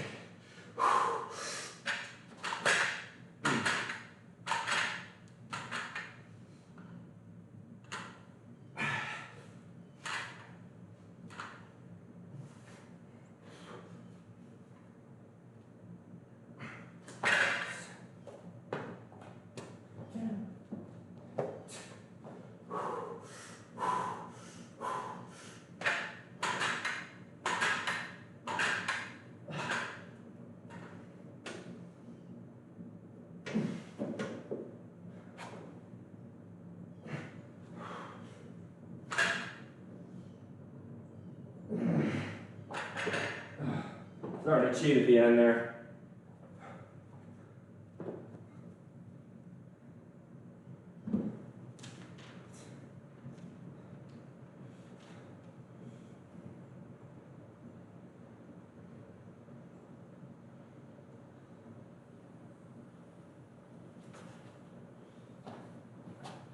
Sit.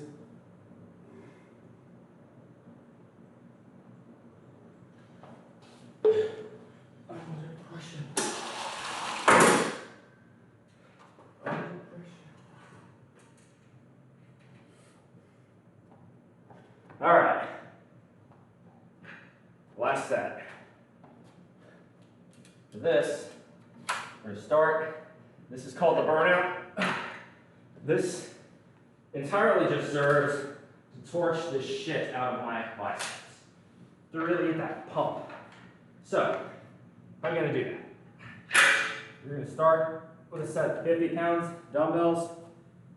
Move on to 40s, 30s, 20s, 10s. And we're gonna go more or less till he can't anymore. Do some training notes here. I don't remember if we talked about this. Who is your favorite American president? Well, the most consequential for me obviously has to be Washington, on the basis that all of the traditions and norms for the presidency was established by Washington. I also, as someone who's a centrist, appreciate his mostly apolitical stance in terms of picking sides. He did tend to align more with Hamilton than Jefferson, but he did listen to both. And for this, Washington was much applauded. Other favorite presidents of mine, definitely was a big fan of Theodore Roosevelt. I didn't care for the imperialism bit, but look, anyone who created the national park system gets a free pass in my book. Obviously, Lincoln is up there. I don't really think I need to explain that one. Franklin Roosevelt, a lot of what he did I really liked. Some I didn't.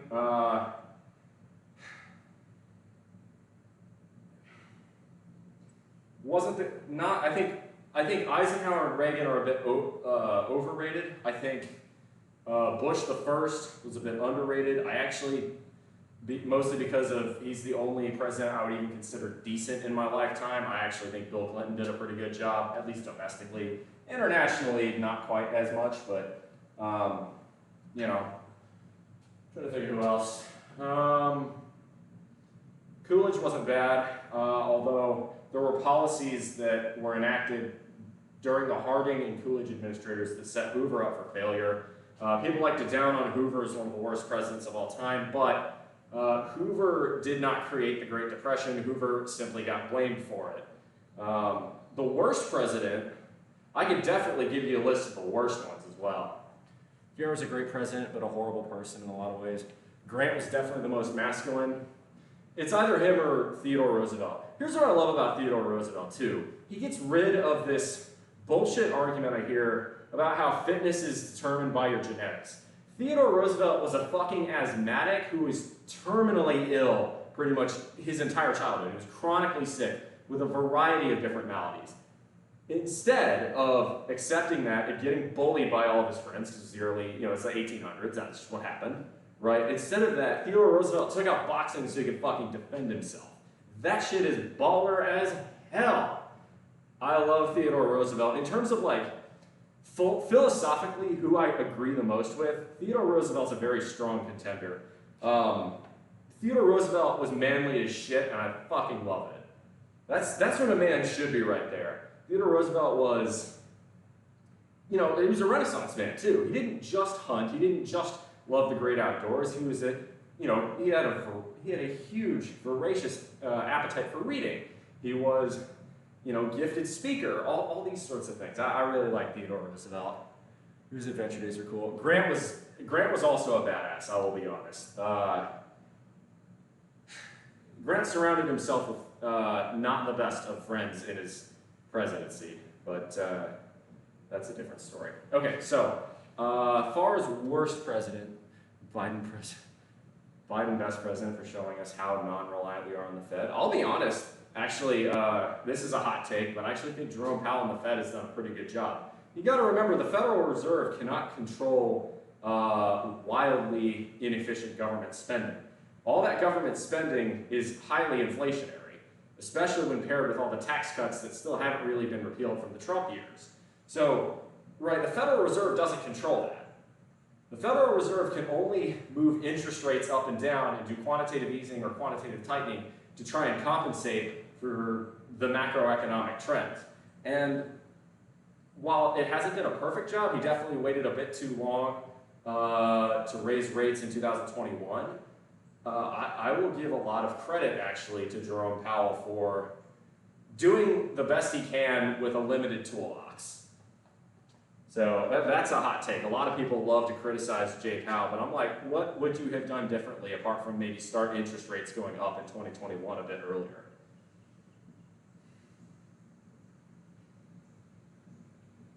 So I'm gonna play, all right, we're gonna get our burnout set done here. I'm gonna play Intruder / Pretty Woman by Van Halen, because that is a baller ass song. So we're gonna hit 50, 40, 30, and 20. We're going to be burning it. At the end, the goal is that I can barely move my biceps. So that's the goal.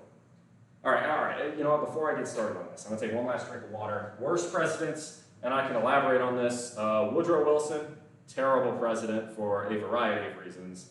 Probably the worst of the 20th century. George W. Bush will probably go down as the worst of the 21st century. Seriously, W was... The people who sit here and say Orange Man bad, no. W is so much worse than Trump. And it's not even close. W got us into the Iraq War. I mean, that is inexcusable in terms of fuck-ups. It was a completely unforced error. Hell, and part of the reason Afghanistan was such a quagmire is because all of our resources were going into Iraq for most of the 2000s. I will say, I think Lyndon Johnson was a pretty poor president. The Great Society and the War on Poverty were noble programs that did not function as advertised, and obviously the escalation of the Vietnam War was a massive mistake. The continued funding of the space program does balance some of that out, though, so credit to him on that one for seeing Kennedy's goal through. There was a lot of good traits. He was also a notorious racist. Okay, this was the early 1900s, right? So I prefer to judge people by the standards of their time. Basically, everyone was a notorious racist in the 19th century. But, you know, name someone who wasn't. It's easier to do, unfortunately. You know. Anyway, that's a different philosophical conundrum. But in terms of overarching philosophy and the way he acted in his life in terms of trying to improve himself, I have a lot of respect for Theodore Roosevelt. But yes, it is true. I mean, shit, again, hell, you could argue we've had racist presidents in office, at least in the, Reagan, but I don't know. Biden's probably the most shamefully mistreated. Yeah, Biden has no business being in office right now. He's definitely too old, but at the same time, do you really want him getting replaced by Kamala? I think I'm going to stick with Biden at this point, which is a really sad statement. He definitely should not run again in 2024, nor should Trump for that matter. Both of them are entirely too old. If you were the person who thought Biden was too old in 2020, Trump is now that age in 2024. So you have to apply that standard equally. Both of them are entirely too old to hold that office. Biden is our Bush in some ways. There is no our there. We're all Americans. Biden is Biden, Bush is Bush. All right, let's do this. Burnout set, here we go. 2, 3. Come on.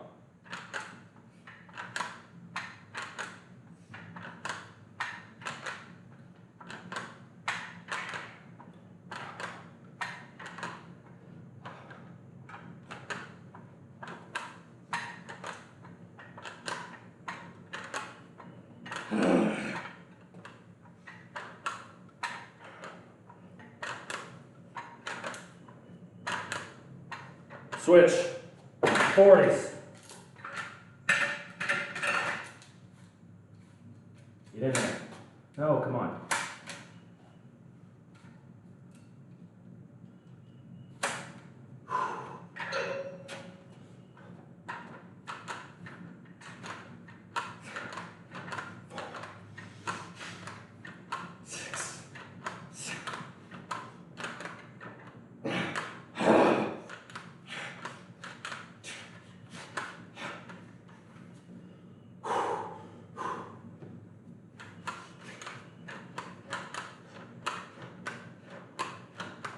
Drop. 30. Those of you who are questioning what I am politically, the answer is a centrist.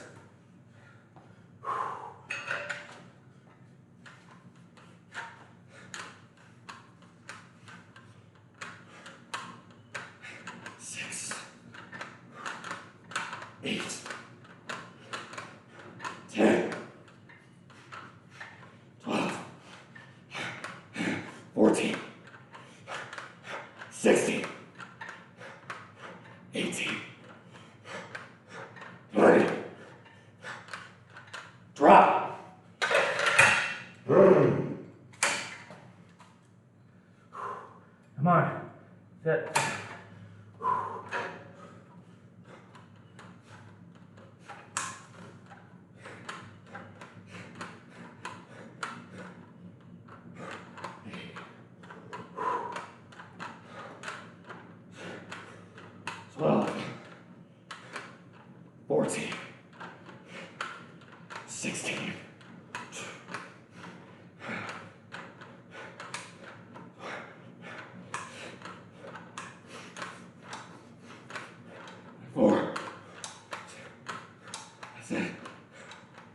Drop. Finish. Finish.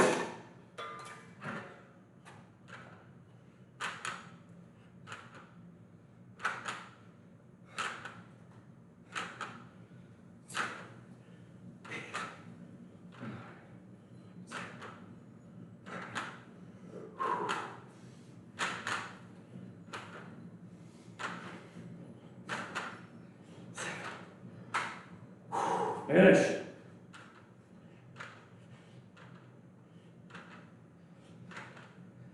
Three, 4. Come on.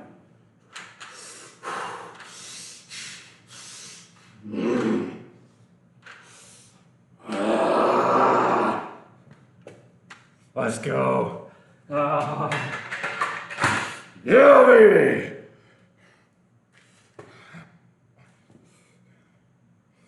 Strong like bull.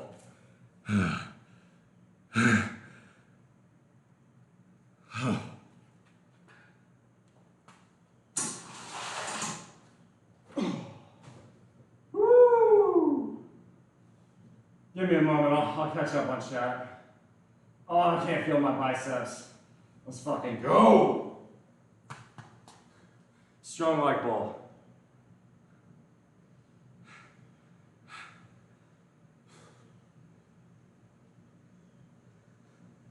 Whoa, whoa. All right. Felt pretty good. We're going to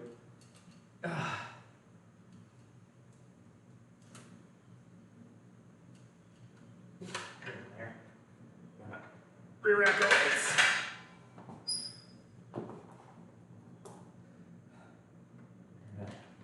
Finish writing that down. We're gonna head inside, get our protein powder. Get in. The hell? There we go. Okay.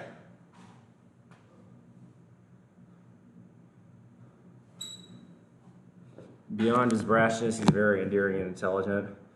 I don't know who you're referring to there. All right. I like that young sassy dude. Tim Dillon, commonly speaks of Jesus Christ. Tim Dillon actually gonna run for California. All right. What exercise did you teach a young person starting at the gym for the first time? Squats, squats, squats, squats, squats, squats, squats, squats, squats, squats. And then we talk about deadlift, bench, and pull-ups. And rows. There is one exercise better than all the others. I'm a squat supremacist. All right. Woodrow Wilson. All right, so it's funny. My current big city nearby is the city of Augusta, Georgia, which is where Woodrow Wilson grew up. Augusta has a bad history with race, to put it mildly. There were race riots, more or less, from the 1860s onward here, and there's a reason the film Birth of a Nation was so cherished by Woodrow Wilson. A lot of that had to do with his upbringing here in this area. This is the Cotton is King area. Just about 5-10 miles from my house is the Red Cliff Plantation, which is one of the few slave-owning plantations of the antebellum era that were not burned down in the Civil War. And it's kind of a good thing it wasn't, because it's a really great historical artifact, because it shows we got records preserved from that presentation of what exactly antebellum life was like, what the chattel slavery system really looked like. Those historical artifacts are pretty valuable. And it also is sickening and appalling to read. to see how slaves really were treated back then. But that was the environment a man like Woodrow Wilson grew up in. Wilson was undoubtedly one of the worst presidents we have ever seen. Obviously, he was a virulent racist. A lot of the Jim Crow laws were getting ever stricter in the states, partially due to the way he acted during his presidency. He was a prohibitionist, and you don't need to hear me say the 13th Amendment was the dumbest thing not the 13th Amendment, the 18th Amendment was the dumbest thing we added to the Constitution. The Volstead Act single-handedly got rid of the fifth biggest economic driver, the fifth biggest industry in the United States in 1918. Do you wonder why there was a giant economic crash in 1919 and 1920? Between that and the Spanish flu, there you go. Wilson, furthermore, apart from being an idiotic prohibitionist, Wilson, furthermore, was very ineffective as a diplomat after the end of World War I. Nobody listened to the 14 points. People thought of Woodrow Wilson as this pompous ass. Hell, even the Germans didn't like him. Nobody liked this guy. He was an utterly useless president, and in the last 2 years, he was even more useless as a president than, late 1980s Reagan or current Biden. He was bedridden. He was barely functioning. Woodrow Wilson, we were talking about the Sykes-Picot Agreement that Wilson pretty much let slide that allowed the French and the British to chop up the Middle East into its current and, I will argue, terrible configuration. I really fucking hate Woodrow Wilson. Worst president of the 20th century, and it's not even close. Not even close. And yeah, even for his day, even for early 20th century standards, Woodrow Wilson was extremely racist. I could go on. I'm not a historian, but Woodrow Wilson was fucking awful. Let's put it that way. Oh, not to mention, for those of you who hate income taxes, guess which president started that? Yeah, the income tax was originally supposed to be a temporary thing for World War I only. Yeah, that didn't end up happening, now did it? It was supposed to be temporary. And do you know why? Because before the income tax was introduced, the vast majority of the federal government's money came from alcohol taxes. Guess what Woodrow Wilson outlawed? Fuck Woodrow Wilson. All my homies hate Woodrow Wilson. There are valid reasons across the political spectrum, be you left, right, authoritarian, libertarian, or centrist, to fucking hate that guy. Fuck Woodrow Wilson. There are very few redeeming qualities from that man. Just saying, we would have been so much better off if Theodore Roosevelt had been reelected in 2012 as the Bull Moose. He's pretty good at election fraud, though, unmatched.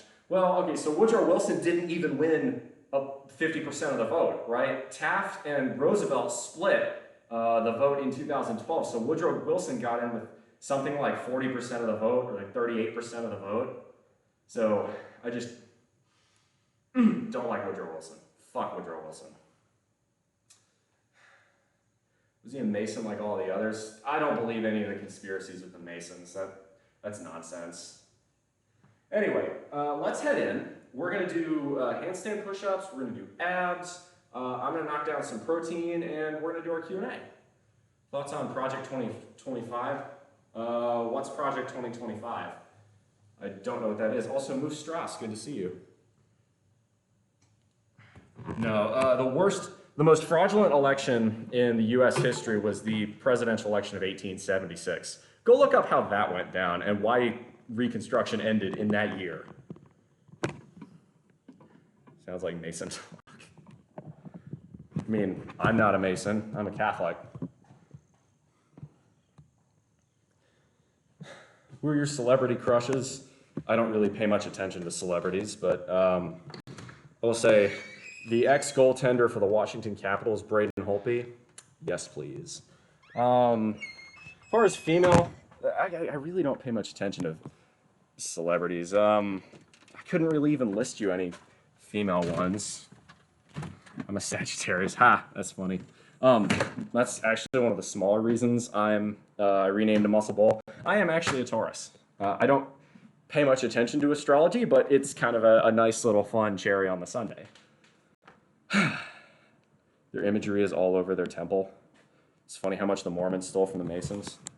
I don't know. I fuck with Mormons heavily because I grew up in a military family, and it's kind of an open secret that between Mormons and Aggies, those are like the two biggest groups in the military that have quite a lot of power within the military. So like, I don't know. I had a lot of Mormon friends growing up. They were all pretty chill, but yeah, it doesn't surprise me that the Mormons took imagery from the Masons. That would make sense because the Masons were pretty big in the U.S. in the 1800s, and that's when the Mormon Church was founded. What was it, 1848 or something like that? 46. All right, so now it's time for handstand push-ups. Can we get some hype? What are your favorite dishes from your childhood? Oh, gosh. Mom was an amazing cook. It still is. Gosh.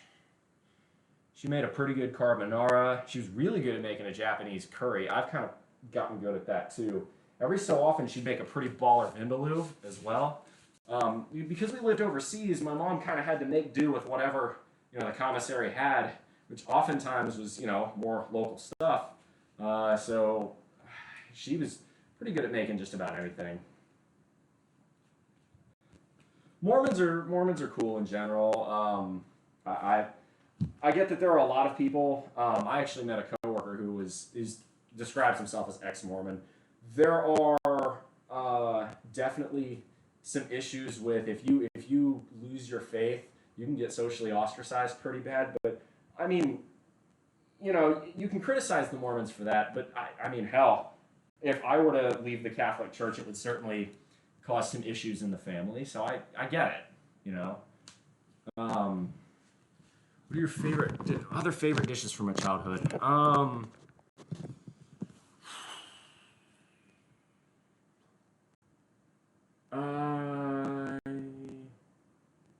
My mom got pretty good at making. She'd make a variety of really good curries a lot. That was the one that really fucking slapped. Curry was fucking legit.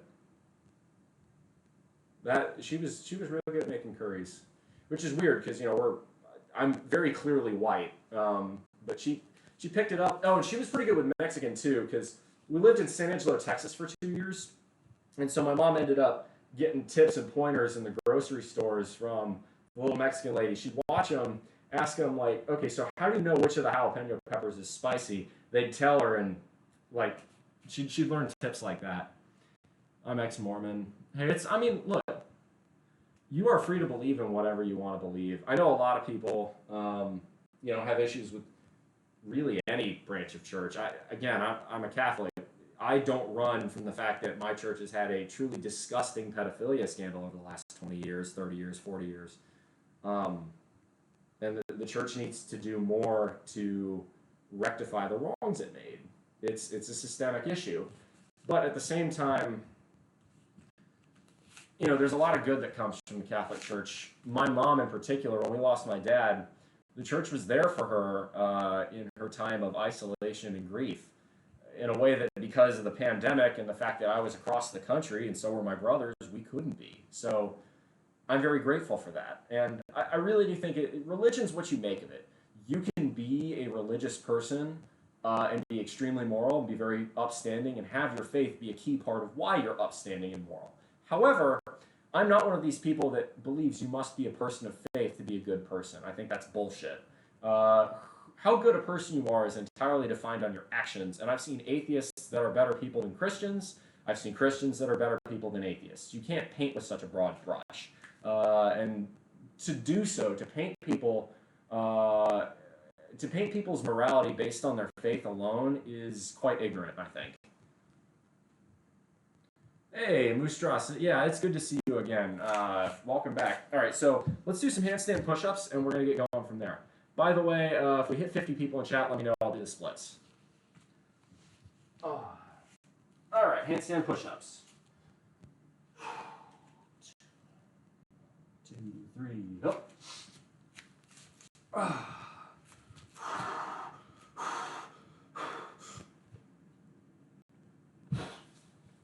There we go.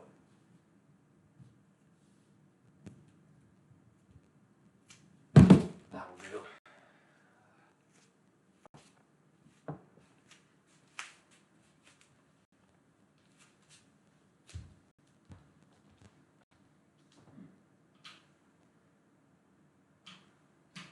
Yeah, my shoulder ain't liking that as much as it used to. Used to be I'd do that and I wouldn't feel soreness. I feel a little bit of soreness in my right shoulder when I do that. Left one's fine, but right shoulder doesn't seem to be as happy with that as it used to be. Can't seem so religious. I think church should be positive, building community, uplifting, and inspiring people. Otherwise, if it doesn't hurt anyone, do what the fuck you want. That's how I am. Well, I'm more religious, it sounds like, than you, but I like the idea of if it doesn't hurt anyone, do whatever the fuck you want. I'm a big fan of that. Agnostic agree the church would be area to zoom positive messages. Demonizationalist churches are really at fronts for tax-free scams, which many are. Lawler Nades, welcome to the channel. Welcome to the bullpen. Good to hear you. My wrists hurt from your handstand push-ups. My wrists feel fine. Because my right shoulder feels a little bit off from those. It's interesting. Didn't used to be like that. It was like the last couple of weeks I've noticed that. I have to figure out why that is. I have a lot of religious friends, including Mormon. Big Gay Mikey says, soak in a bowling alley. I would say so as well. Like, that's sort of the thing. Humans require a strong social circle to be happy. Very few people are lone wolves. In general, having a group of friends or trusted people, that you feel like you're a part of, it's a big thing. I like the Lionel Richie vibes. Project 2025 is the far-right plan to reshape the federal government in the event of a 2024 GOP presidential win. Interesting. Reshape it in what way? I haven't heard of it, so there you go. Again, so you have to remember, right? I'm a centrist living in a very red state. So there is a limit as to what I can functionally do. I vote. I'm very big on civic participation, but ultimately, I'm aware that no matter which way I vote, the Republican will probably win South Carolina. I'm still going to vote, but I'm not delusional, is what I would say. Here we go. Let's do abs. So it is the 22nd. This is an even day, so we're gonna do 6 inches planks, side planks, and then I think today we'll do leg raises and crunches. Yeah.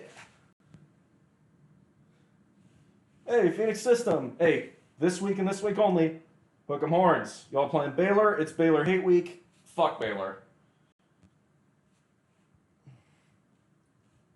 These Republicans are closer to centrist nowadays. I'm not sure that's true. I think it depends on which Republicans and which Democrats you're talking about. Unfortunately, actually, I will give credit here, and I don't normally say this, but I have a lot of respect for Mitt Romney saying at age 76, I'm getting too old for this. I'm going to step down. A new generation needs to be in charge. That's something I find rather commendable and something, frankly, both politicians on both sides need to do. Dianne Feinstein has no business being in office at this point. She's near death.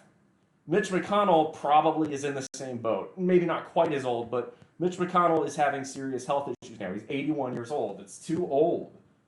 Oh, that's a minute, so we switch.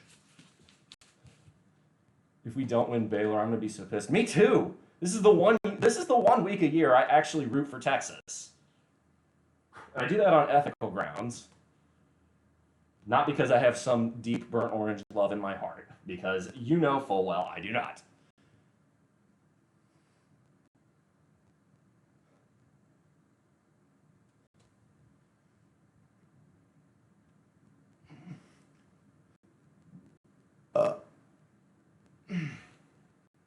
Term limits don't fix the issue.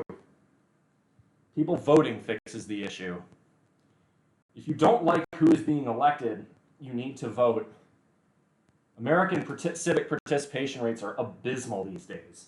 It's no fucking shocker when Congress has, what, something like an 80+% re-election rate, and yet it has an approval rate of under 20%.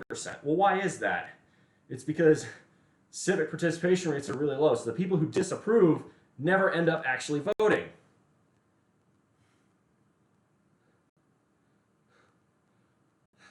Phoenix system, I'm not going to respond to that because I have to be nice until tomorrow. Beat the shit out of Baylor. Seriously. Right. I consider the Longhorns a rival. I want to play them every year, and I want to beat them every year. I believe Baylor should not exist. I believe the world would be a better place if Baylor University ceased to exist.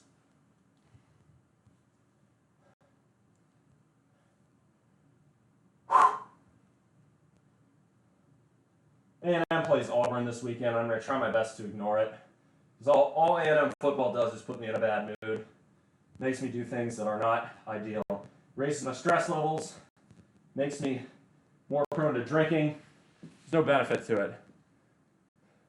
Only good thing in Waco. The only good thing in Waco is its proximity to West, so I can get good kolaches. Places the entire U.S. government under direct presidential control under independence of Department of Justice, FCC, federal trade. That's a terrible idea. The president already has too much power because Congress is unwilling to do its job. That's incredibly anti-constitutional. You would think the party of small government wouldn't want to do that. Of course, the Republican Party, in some ways, has really abandoned all of its values that it held through most of the 20th century. That's an entirely different conversation.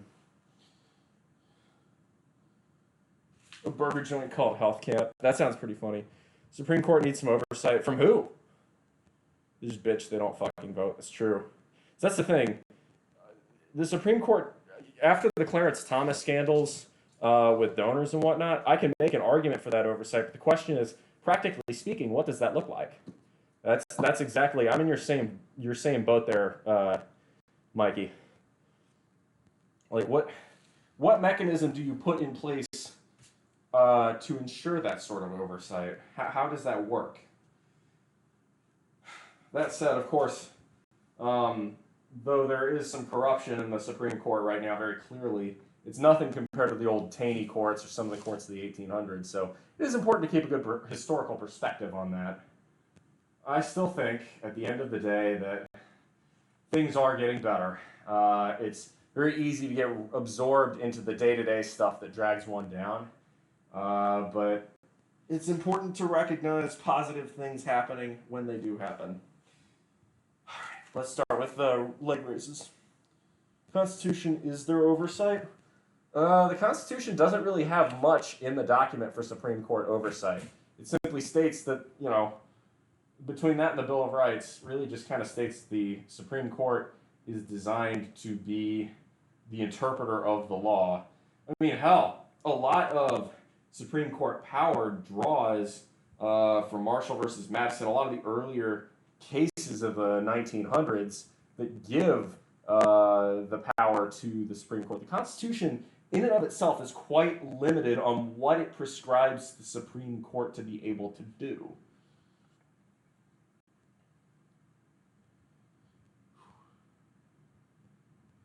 Yeah, I don't think Republicans are any more constitutionally driven than the Democrats are. I think both of them like to pick and choose what they like out of the Constitution. Presidential power, if anything, needs to be restrained further. Ever since, I would say, the 1970s, Congress has willingly and voluntarily punted much of its responsibility to the presidency. Part of that, there's some long-standing historical trends as to why that is. Gerrymandering, increasing polarization, being punished by your own side for doing deal making. Like think about how much crap Lisa Murkowski, Joe Manchin, Mitt Romney, Kyrsten Sinema, the centrists, right? Think about how much crap they get for trying to make deals to keep legislation advancing. Well, why is that, right? It's because the red meat base on both sides will get fucking rabid if compromises are made. They hate compromise. And because of that, Congress becomes more and more polarized, and when Congress becomes more and more polarized, less and less gets done, which means by default, they're going to punt responsibility to the president to keep the government working, and that's a dangerous precedent. That concentrates far too much power in one man. Really, the last president to be constrained by Congress was probably Carter.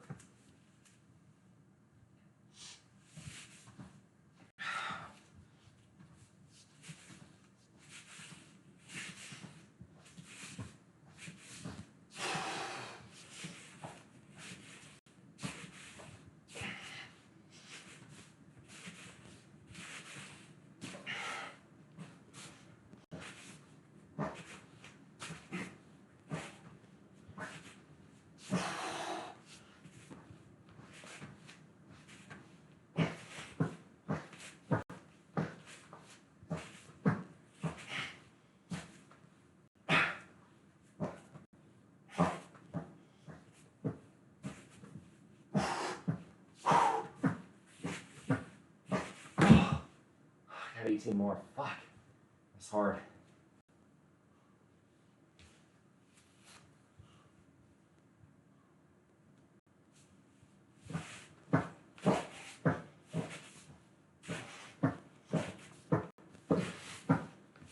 Ah, shit. 47. Come on.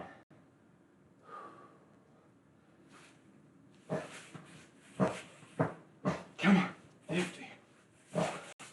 2, 3, 4, 5, 6, 7, 8. Oh man, my abs.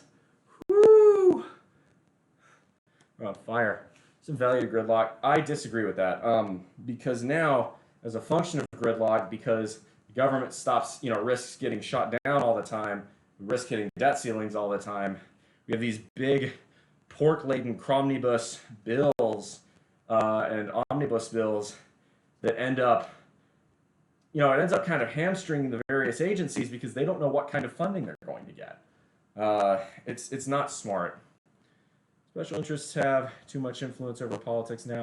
Citizen United will be our downfall. Citizen United is a terrible fucking outcome, for sure. But it's not going to be our downfall. Nothing's going to be our downfall. Remain optimistic. Pessimism is tiresome. Let's do crunches. 3, 4, 5, 8, 9, 10,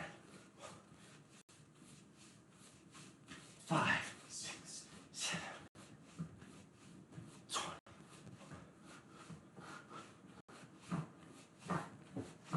7, 8, 9, 30.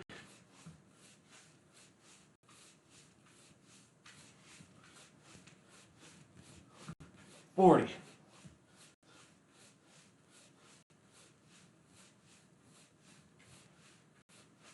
50.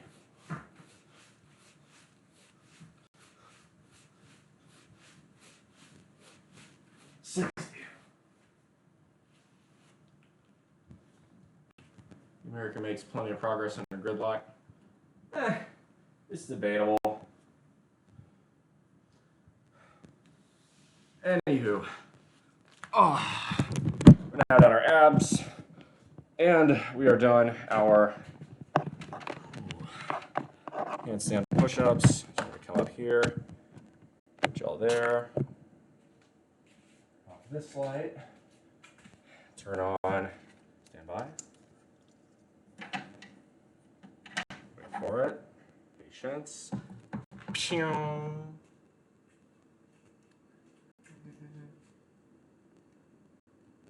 It. Yeah, that's better. Kind of make it a bit warmer. Afraid to try different ideas out. It's easier to say no than it is to say yes. See, the abs looking all right. Little bit of extra I could get rid of there. It's not too bad. 1, 2, 3, 4. Yeah, sort of 5 and 6. All right, so what next? We got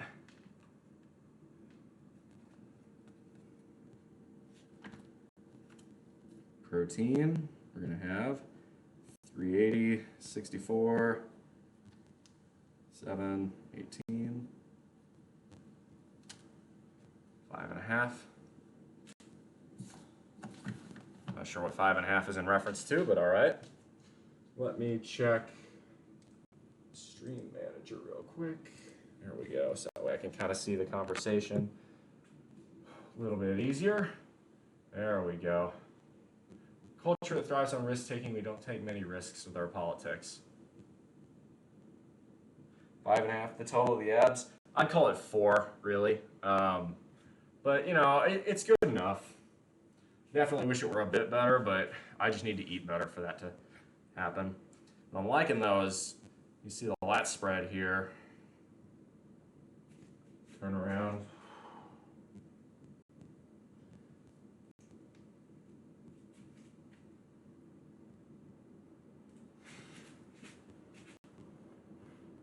It's not bad. Yeah. Cito, good to see you. Welcome on in. Gains, bro. Yeah, it's been a pretty good pull day.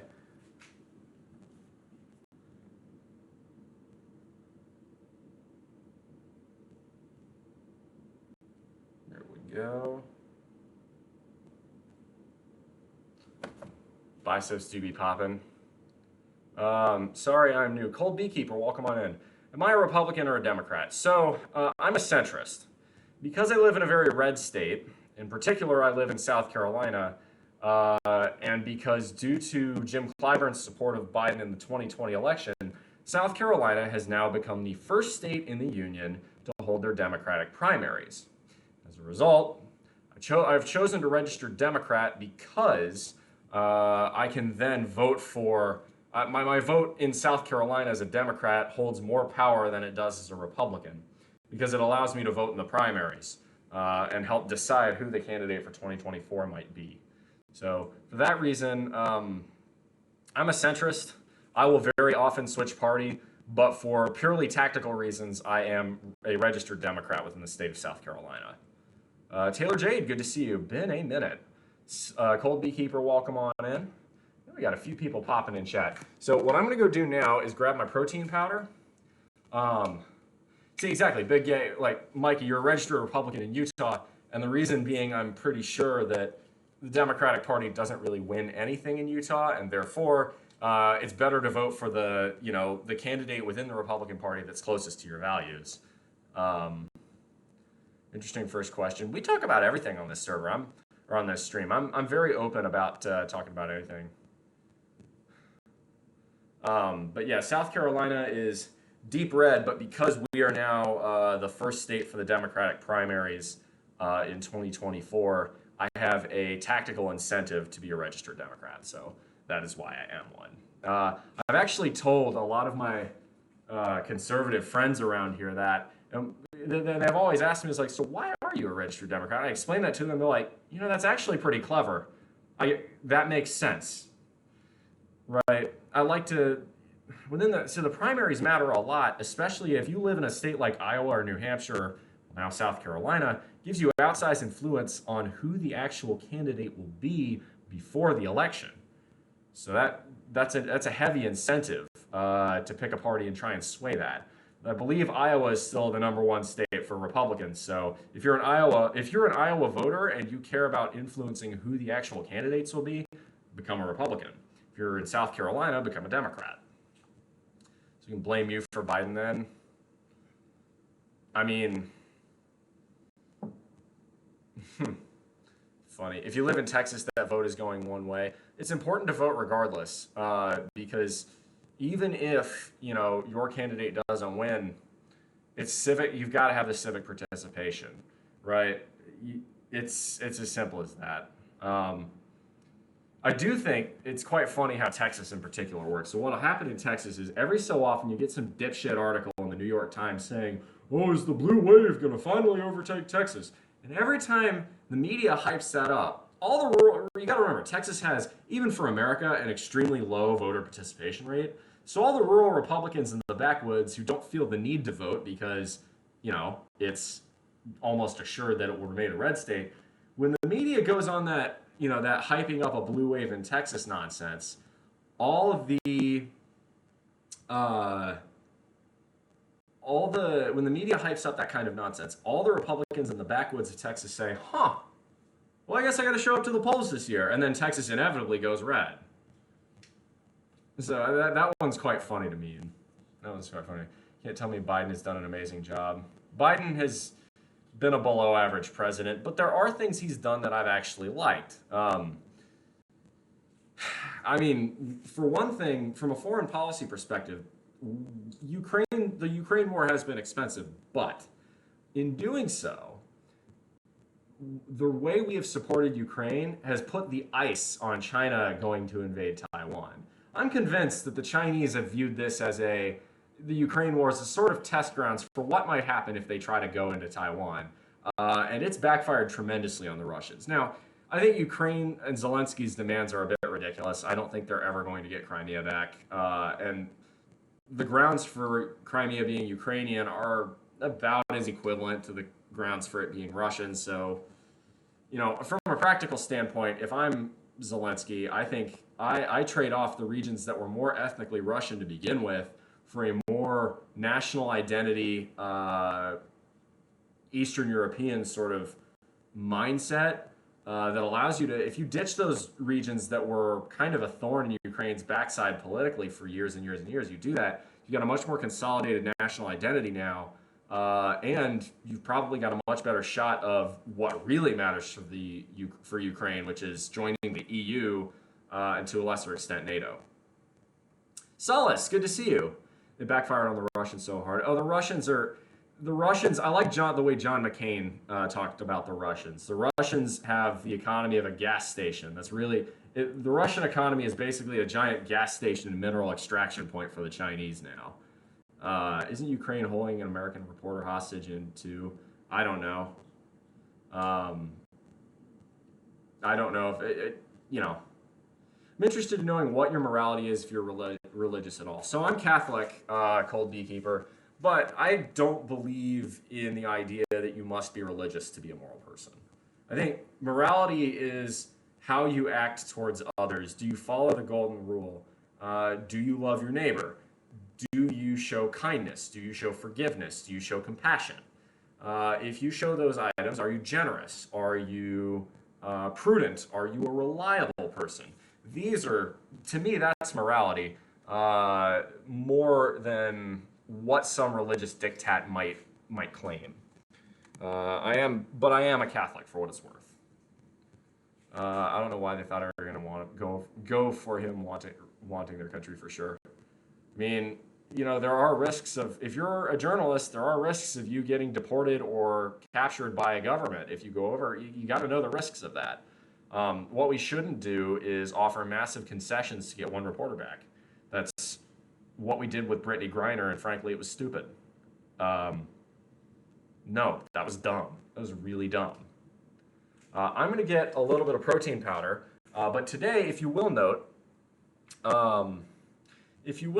today is Friday. The stock market is open, so it's Financial Fitness Friday. So if you guys want to talk about investing, financial independence, which you guys see the countdown clock here, or any of that kind of stuff, this is the time to ask questions. So I'm going to make my protein powder.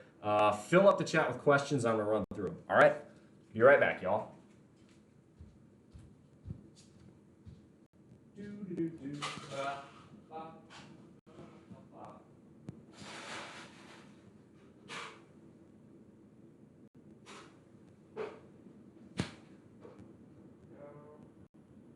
One,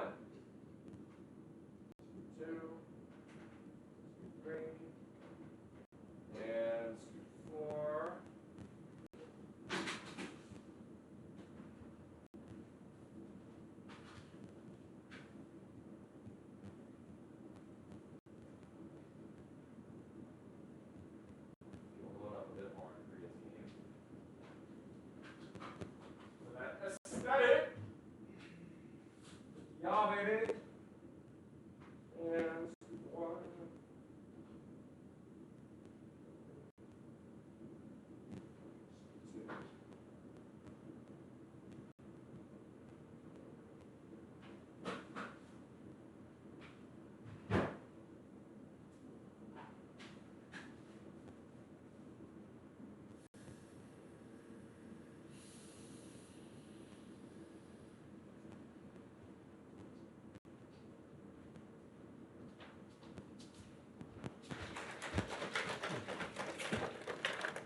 How to get money without a job.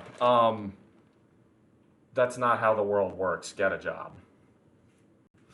Global leaders are so toxic. Well, depends. The superpowers realize by now, getting out of the way of the people makes your life suck less. It's different cultures. Authoritarianism doesn't hold a root in the United States, and in other cultures it does.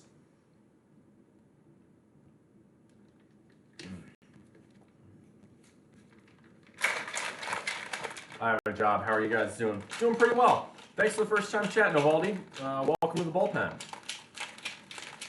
So I will say, in the long run, if you want to live without needing to work for a living, that is something I do. That's called financial independence, and I'm working towards it myself.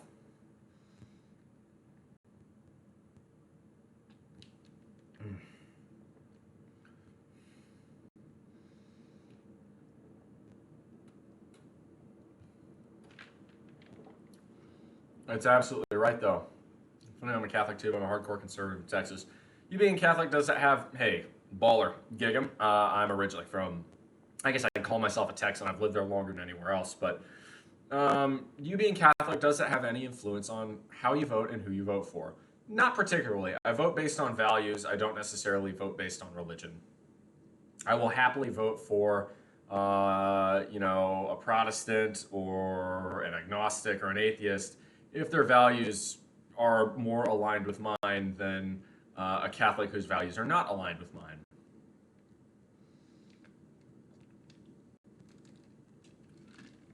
Property OP, get that house. Yeah, it depends.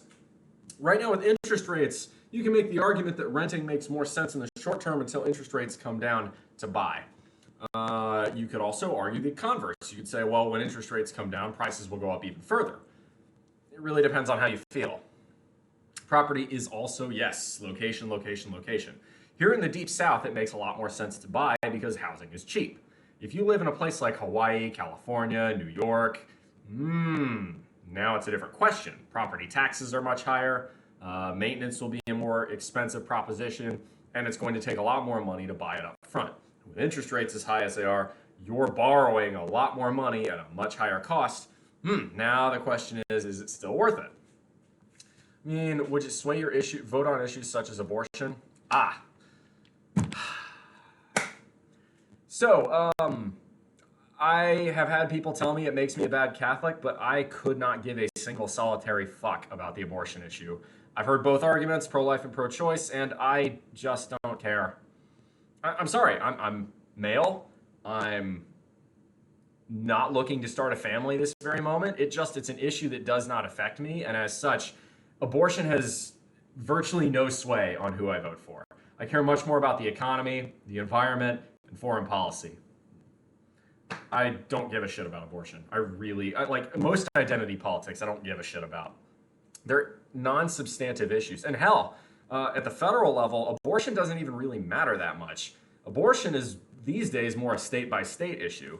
And South Carolina is gonna be more anti-abortion or more pro-life, depending on which term you wish to use, than most states, because it's a conservative state. So, yeah, abortion means virtually nothing to me. I don't care. The question getting intense, totally fine, dude. I like questions like that. Feel free to roast my ass if I've decided to upgrade my phone to one that just launched, but I'm selling the old device so I use no longer pay for it, along with the one I currently use.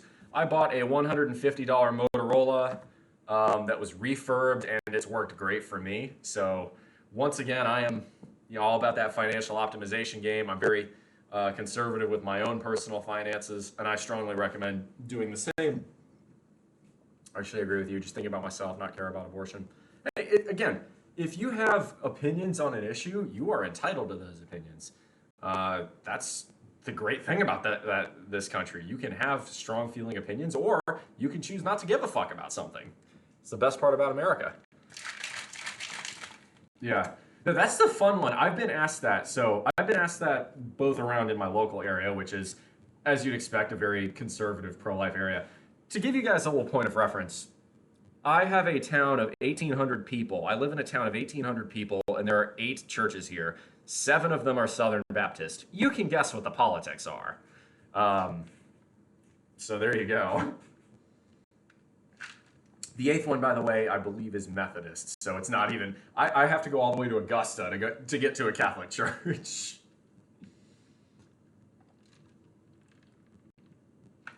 I don't really get how the math works on that. Actually, I do. This is one of the things I don't like about South Carolina. There is a rule on the books that states if a priest does not make enough money, a certain amount of money from collections to support himself, the state will intervene to continue to make sure that priest can live a decent living wage. And I have a problem with that because that's not separation of church and state. And as such, it's a big part of why South Carolina has a lot of these really low population towns with way more churches than mathematically makes sense. It's basically a giant subsidy for religion, and I don't approve of that. I believe in separation of church and state. There's no reason a town of 1,800 people should have 8 churches. That's a little bit overkill. The same way they go as far as even spelling it Methodist. Funny. I only talk about abortion, so I have to talk about the farmers. That's another interesting debate with agricultural subsidies and agribusiness, how that interacts with the food markets and all that sort of stuff. I have a computer, a watch. Never cared for jewelry. My phone is pretty much the only flashy thing I purchase every few years. Fair enough. All my computers are used, refurbed. Same with my phone. I did buy this watch new, but the design on this thing, its arrangement, these things have been in production for more than 10 years now, and these things are like the Toyota Land Cruiser of watches. You can't kill them. I'm from Indonesia, by the way. Well, hey, no, your English is terrific, man. Novaldi, welcome on in. I always love having an international audience in here because it provides different perspectives. Welcome. I actually have a brother who lives across the straits from you in Singapore. So I'd love to visit Indonesia someday. It's a very beautiful country. Lots of islands. Let's see here. How do you do to have such developed pecs, meaning long vertically? You're talking about this dimension, right? So if you're looking for developed pecs, lots and lots of bench press, lots and lots of dumbbell bench. So you can either go dumbbell bench. You can also do chest flies, right? Lots of push-ups. What else? Incline, right? And decline. That's pretty much it. Just lots and lots of exercise. Sorry. I drank the protein shake a bit too fast. Lots and lots of exercise. Excuse me. Farmers have been taking on net loss for over a decade. That's horrifying. Wish Vietnam would stop fucking with their V-Slinks. It changes from 30 to 90 a year from year to year. Yeah, they do. It sucks. That's another country I really want to visit. Vietnam is... the food's amazing. The landscape is sensationally beautiful. And the cost of living is very low. It may be communist, which does... I don't really like it as much, but the Vietnamese have embraced the free market more than most other communist countries. Plus, the Vietnamese are really good at irritating the Chinese, and I just kind of like that. It's quite funny. Not for any other reason, I just think it's funny. Crawled out of the depressive hole I lived in for once. I'm hoping to get back into photography once I upgrade. I'm seeing a lot of beautiful sunsets in my long work days. Well, hey, good for you, man. Solace. Life's a great thing. Life is worth living, and you're valuable for who you are. You're gonna do great things. I think, by all means, the future is bright for you. So, get out there, do what you want to do. What research have you done into the faith, being a Catholic, if any, and can you be persuaded to do more research into it? Sure. Every so often I'll talk with a priest. I've read the entirety of the Bible. I've read some biblical apologetics. The reason, and this is quite funny, there is a reason. I'm the rare Catholic who was born Catholic, raised Catholic, became agnostic, and found his way back to the faith. And people always ask, well, actually, people don't ask me about that near as much, but the answer that I give people is quite funny. Or it's certainly unexpected. Octavian says, how do I get rid of gyno? Does anybody else understand what he's asking there? Because I don't. I don't know what that means. Yeah, Singapore is an incredible place. And Novaldi, Thank you very much for the follow. Welcome to the bullpen. I do appreciate it.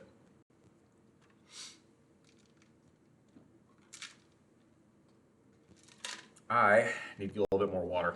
Excuse me.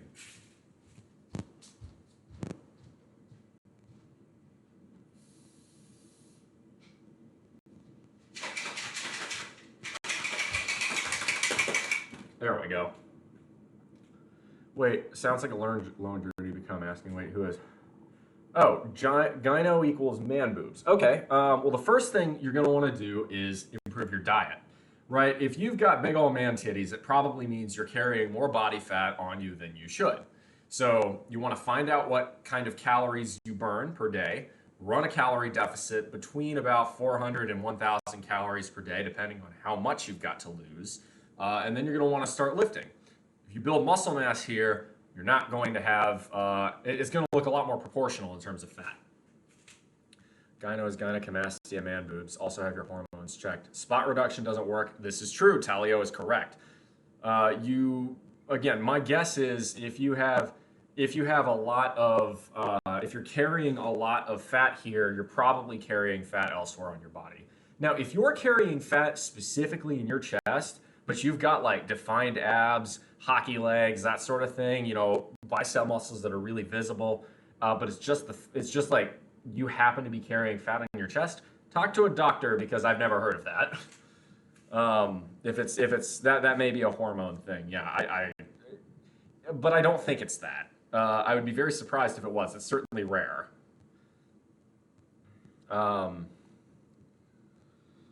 I share the same spiritual journey until the part where you found Christianity again. I lost it and can never get it back. Hey, I mean, potentially, you may find that changes later in life. You never know. Life has a way of giving you lots of twists and turns that you don't expect, and as a result, you may see your values and your faith change. Who knows?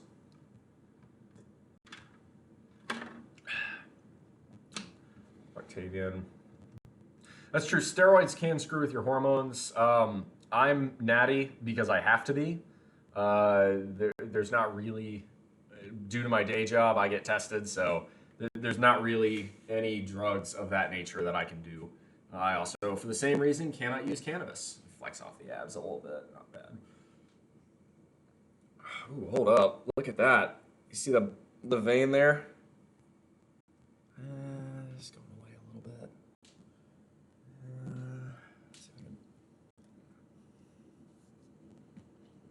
There it is. Yeah, it's trying to peek out, but it's just not quite doing it today. You can see it very faintly. It's right there, but oh well. Yeah, looking all right. High estrogen levels can cause gyno. A lot of bodybuilders get gyno when they do steroids. Their body convert amortize into a lot of estrogen. Interesting.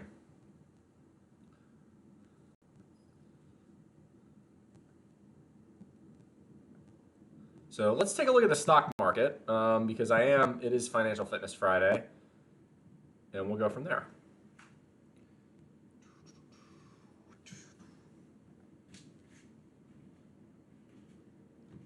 We have looks like a green day on the markets.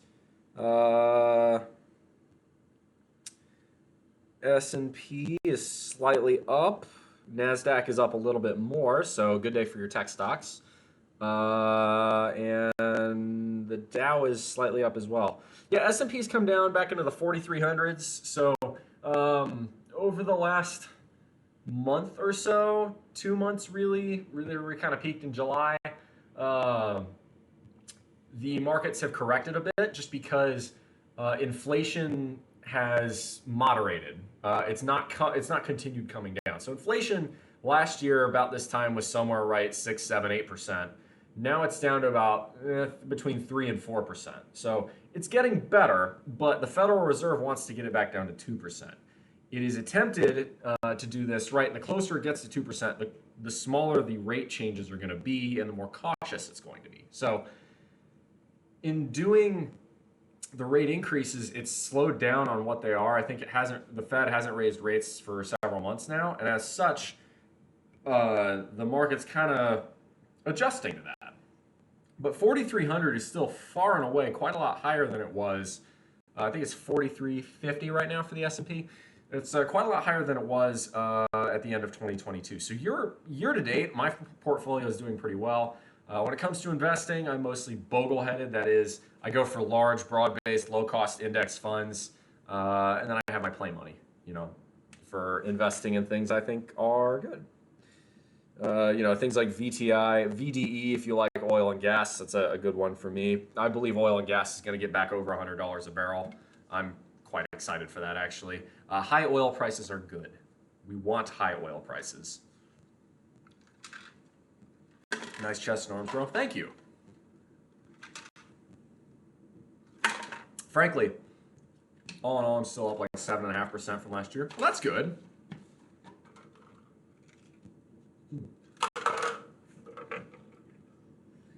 All right.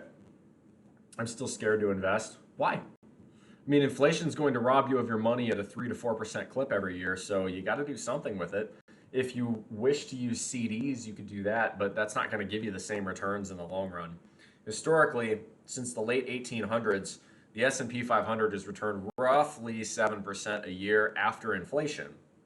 That's pretty damn good. It means your money will more or less double every 10 years. Why are high oil prices good? My wallet cries every time. High oil prices are good because the United States produces more oil than any other country on earth. Bet you didn't know that. I bet you thought it was the Saudis or the Russians. Nope, it's the United States. The only reason we don't export all that oil and crush the shit out of the Saudis and Russians, put them under our big size 13 American boots, is because my countrymen are fucking wasteful. It's because the United States consumes almost all the oil it produces. If the United States were able to cut its consumption by just 10 to 15%, this would have a massive change to the global economy and global power dynamics. The problem is that the average American thinks, I won't buy me a big old 20 mile per gallon truck. Nobody needs a big fucking stupid truck like that. Nobody needs a goddamn Chevy Tahoe. Consume a little bit fucking less. Hell, and there's a way to do that. There's a way to get people to consume less gasoline and less diesel that also helps reduce the national deficit and helps give us money to spend on more important things. It's called taxes on gasoline. If you ever hear a politician support taxes on gasoline, vote for them. We need higher gas taxes in this country. We have not raised the federal fuel tax since 1993, and that is a travesty. Aren't we a net exporter of oil, though? It's whatever we export or import in a given year is very minimal compared to how much we produce and how much we consume. The vast majority of American oil production is consumed in America because, again, we are extremely wasteful. Why do oil prices skyrocket whenever a bird sneezes on an oil rig on the other side of the world? Because oil is a very volatile commodity. Oil is also very fungible. So, in other words, you're going to buy oil from the place where it's cheapest to produce it. Well, the cheapest place to produce it most of the time is Saudi Arabia. So the Saudis are able to produce oil at a much lower cost per barrel than most countries. However, the Saudis try to flex their power of production with other oil producing countries in the form of OPEC, right? So they try and set production quotas and targets every year to keep oil prices at a level acceptable for the different member nations, Saudi Arabia, UAE, Oman, Libya, Iraq, you get the idea. The Saudis don't like the Democrats, neither do the Russians. It has nothing to do with whether or not they like the American politicians. Again, if the United States simply consumed a lot less oil, like if we just consume, here's a good example. Bio Workout, welcome on into the channel. Welcome to the bullpen. Here's a really great example, though. In 2020, during the coronavirus lockdowns, U.S. oil consumption dropped to a level that was able to make, in the short run, oil crash to negative $40 a barrel, okay? Remember how low oil prices were during the pandemic? So what do you think American oil consumption dropped in 2020 from 2019? How big do you think that drop was? 60%? 70%? Nope. 15%. The United States consumed as much oil in 2020 as it did in 1998. That's how little it took to absolutely clobber every other oil producing country on this planet. That's how wasteful we are. If we cut our oil consumption by 15%, we would have the Russians and the Saudis begging and pleading us for mercy. Unfortunately, we can't do trains either because people will just loot them. Oh, we could do trains.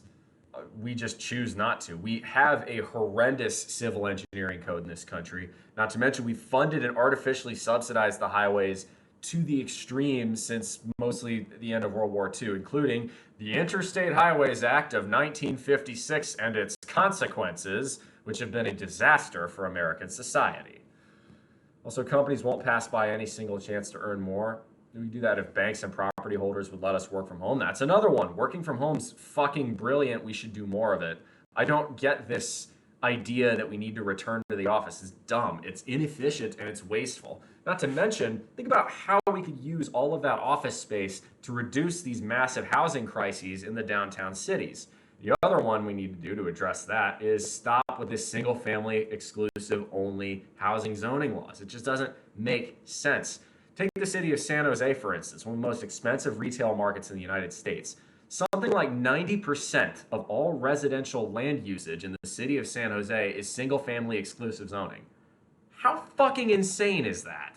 In a city where housing costs are, again, close to the highest in the world, you have that little multifamily and mixed-use development?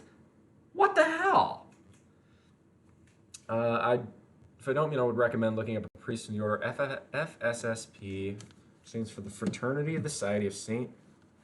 Peter, Father Chad Ripper. I'm going to write that down. FSSP, Chad Ripperger. Thank you very much. Some people mentally can't handle working from home, though. Great. And for those people, they can come back to the office. But for the people who can work remotely from home, why not let them? Why have a big one-size-fits-all policy? I mean, hell, if you're a big company, this is a great way for you to save a shit ton on real estate costs. Corporate offices are not cheap, especially if you happen to have your corporate office in a big, expensive downtown area. My country just announced that some companies need to work from home at least 3 days a week. So I don't think the government should regulate it either. I do think we should get rid of regulations that make work from home more burdensome. Again, a lot of zoning regulations would be a great option here. Mishi, good to see you. Haven't seen you in a hot minute. Welcome on in, my guy. Spelling of his last name might be right. He's a head exorcist of that order. He's starting to stride his own order of exorcist. I don't really believe in exorcism, though. I don't think that's how... I don't think demons possess people like that. I think we in this world are free to make decisions as rational human beings, and that sometimes means people make genuinely evil decisions. Humans have free will. I don't believe in exorcisms. What are your thoughts on themed ETFs like clean energy, cybersecurity, not those specifically, but just the themed ETFs generally? Octavian, that's a great question. I think in general, it depends on the expense ratio and what the contents of the ETF are. So you do have to look. One of the ETFs I'm a big fan of is VDE. Now, I am a huge fan of nuclear energy. That shouldn't surprise you, given what I do for a living. And I'm also a huge fan of getting off of fossil fuels. That said, I am invested in VDE because I know full well that the average American is extremely wasteful, and we're going to continue consuming oil and gas at an obscene rate. So it's profitable, and it provides me with a fat dividend every year. You can call me a hypocrite for that, but collage got me very bad, a little higher than knees deep in assignments. Hey, I get you, man. Mishi, it's just good to see you again. That's all I'm saying. Look out first before you make a decision on whether or not you believe it. Okay, I will. I'll write that down, too.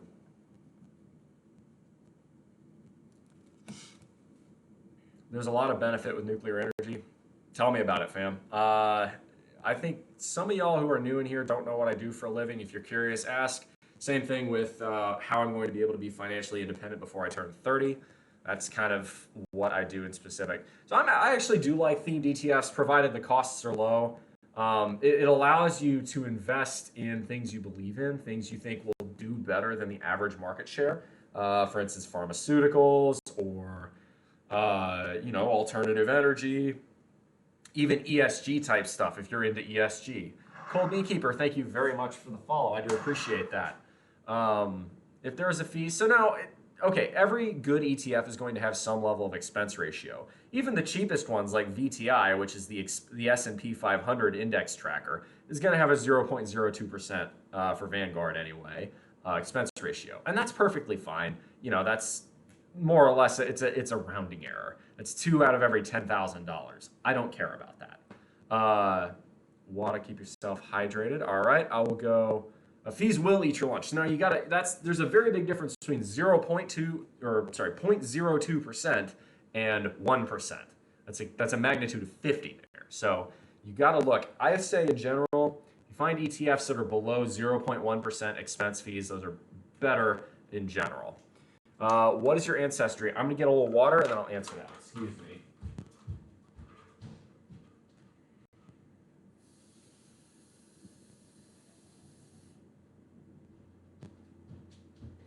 So what is my ancestry? Hating21 asks. Well, in general, it's Northern European. Both of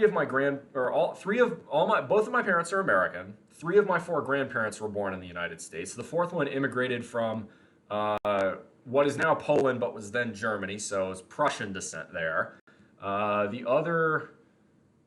mom's dad's last name was Kennedy, and is from Northern Ireland, known as the Scots-Irish. And then on my father's side, it was mostly a combination of English and Scottish, kind of that Northern England region, like Cumbria, like in between, sort of that part of England and Scotland that got like traded back and forth between the two countries a shitload of times in the 15 and 1600s. You're a magnitude of 50.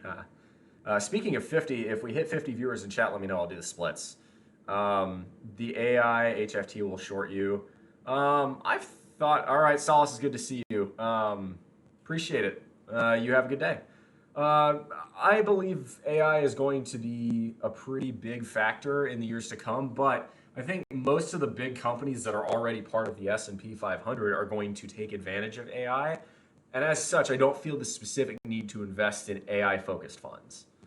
Can you do some flexing? Yeah, sure. If in the bottom left corner, if you'll look, there's a chat. You get channel points on this channel for watching and hanging out, and you can redeem those points to make me flex. So that's generally how that works. So what other questions we got? What's going on here? We got any other stock questions? Any other investing questions? FI, savings rates, politics, you name it, y'all. This is sort of the end of the stream, so we'll just kind of go from there and see how it goes. I was just taking the piss. Me too.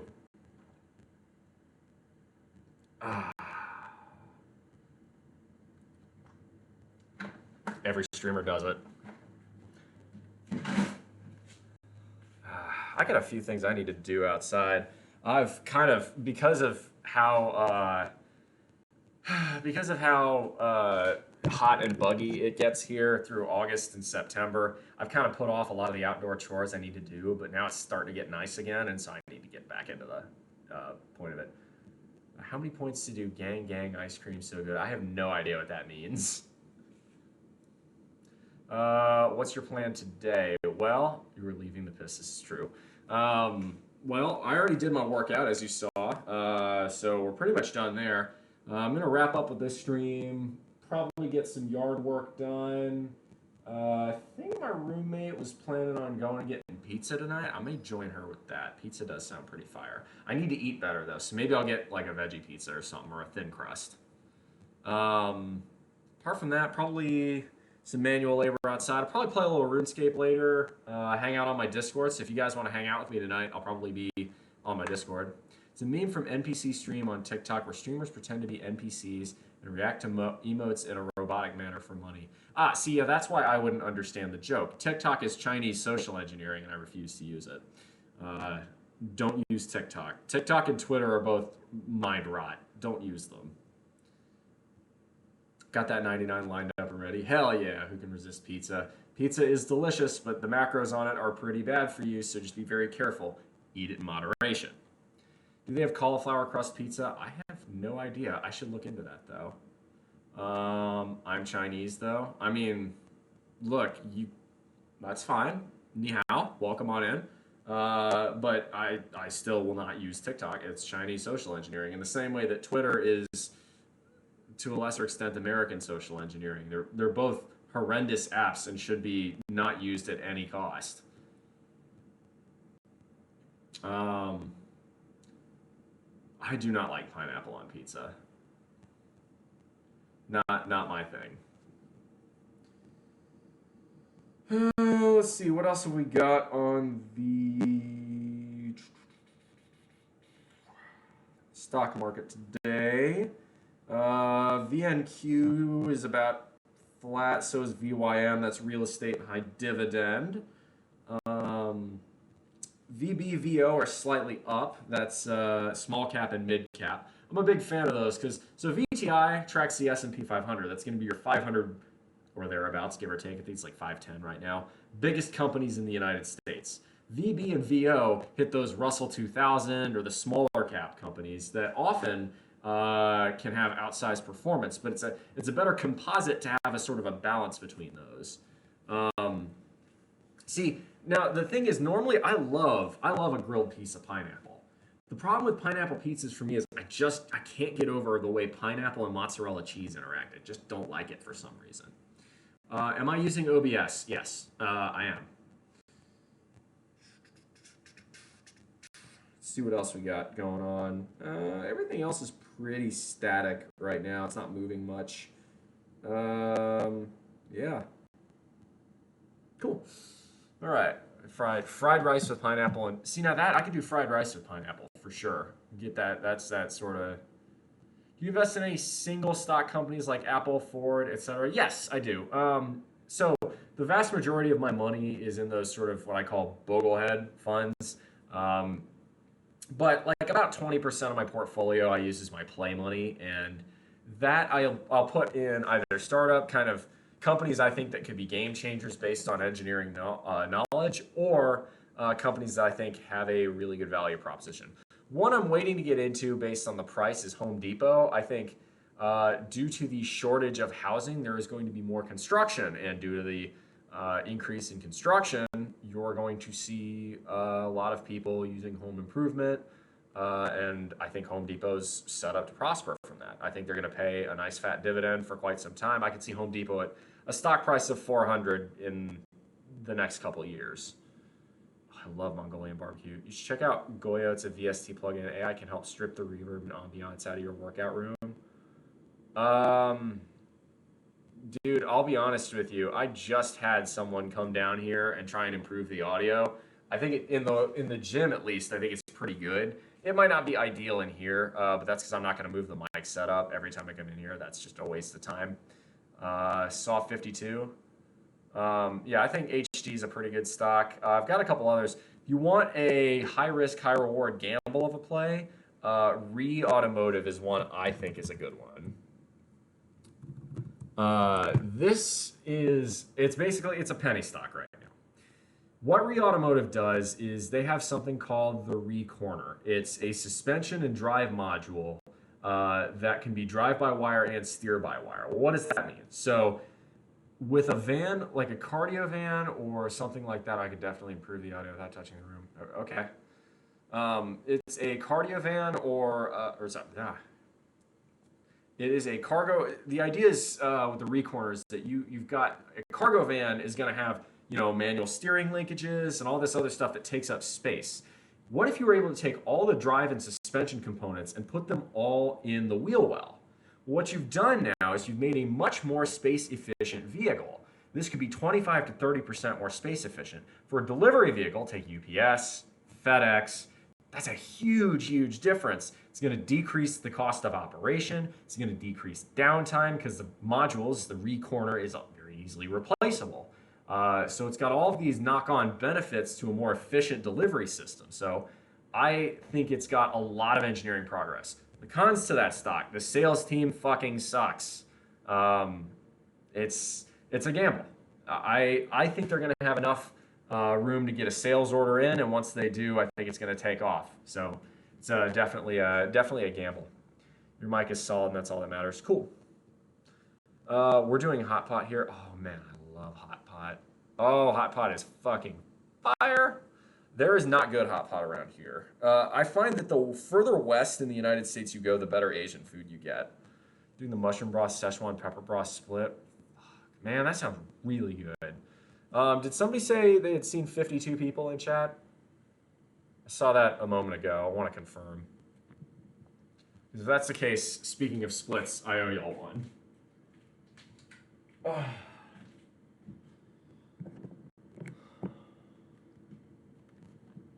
We were at like 55. All right, Mike, I trust you. Here we go. I think everything is gambling. I mean, that's your prerogative. Well, he said if it was at 55, I'll close off.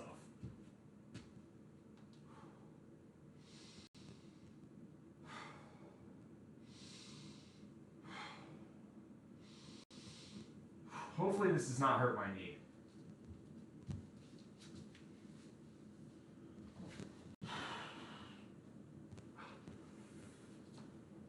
Oh.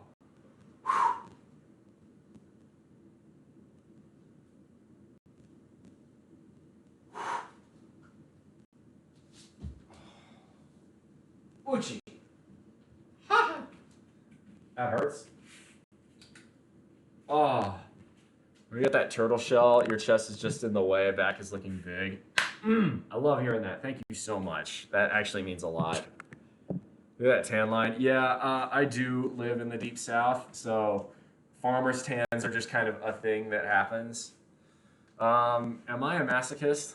A little bit. We all are to a different degree. That looks painful? Yes. Look, I know what my audience likes. I have to reward that a little bit. I believe in incentives.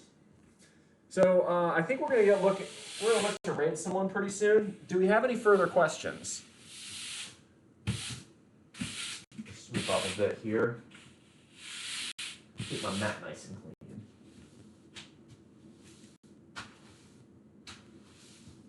There we go.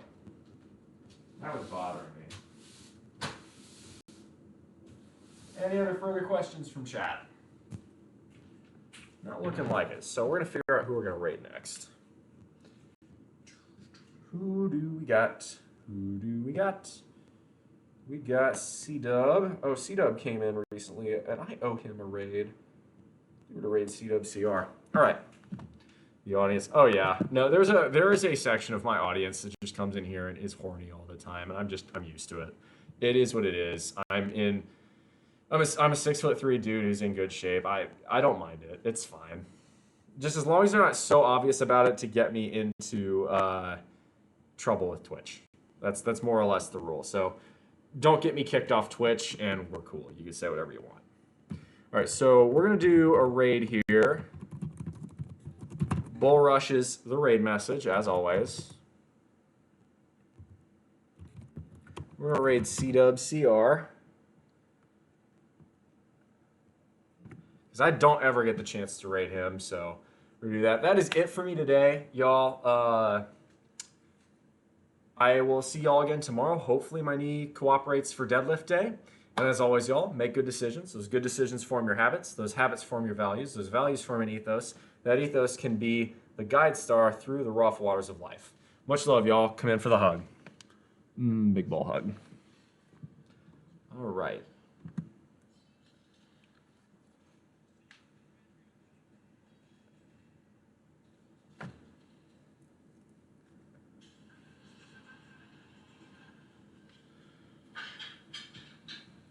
All right, YouTube. Always good to see you. Take it easy as always, and I'll see you next time.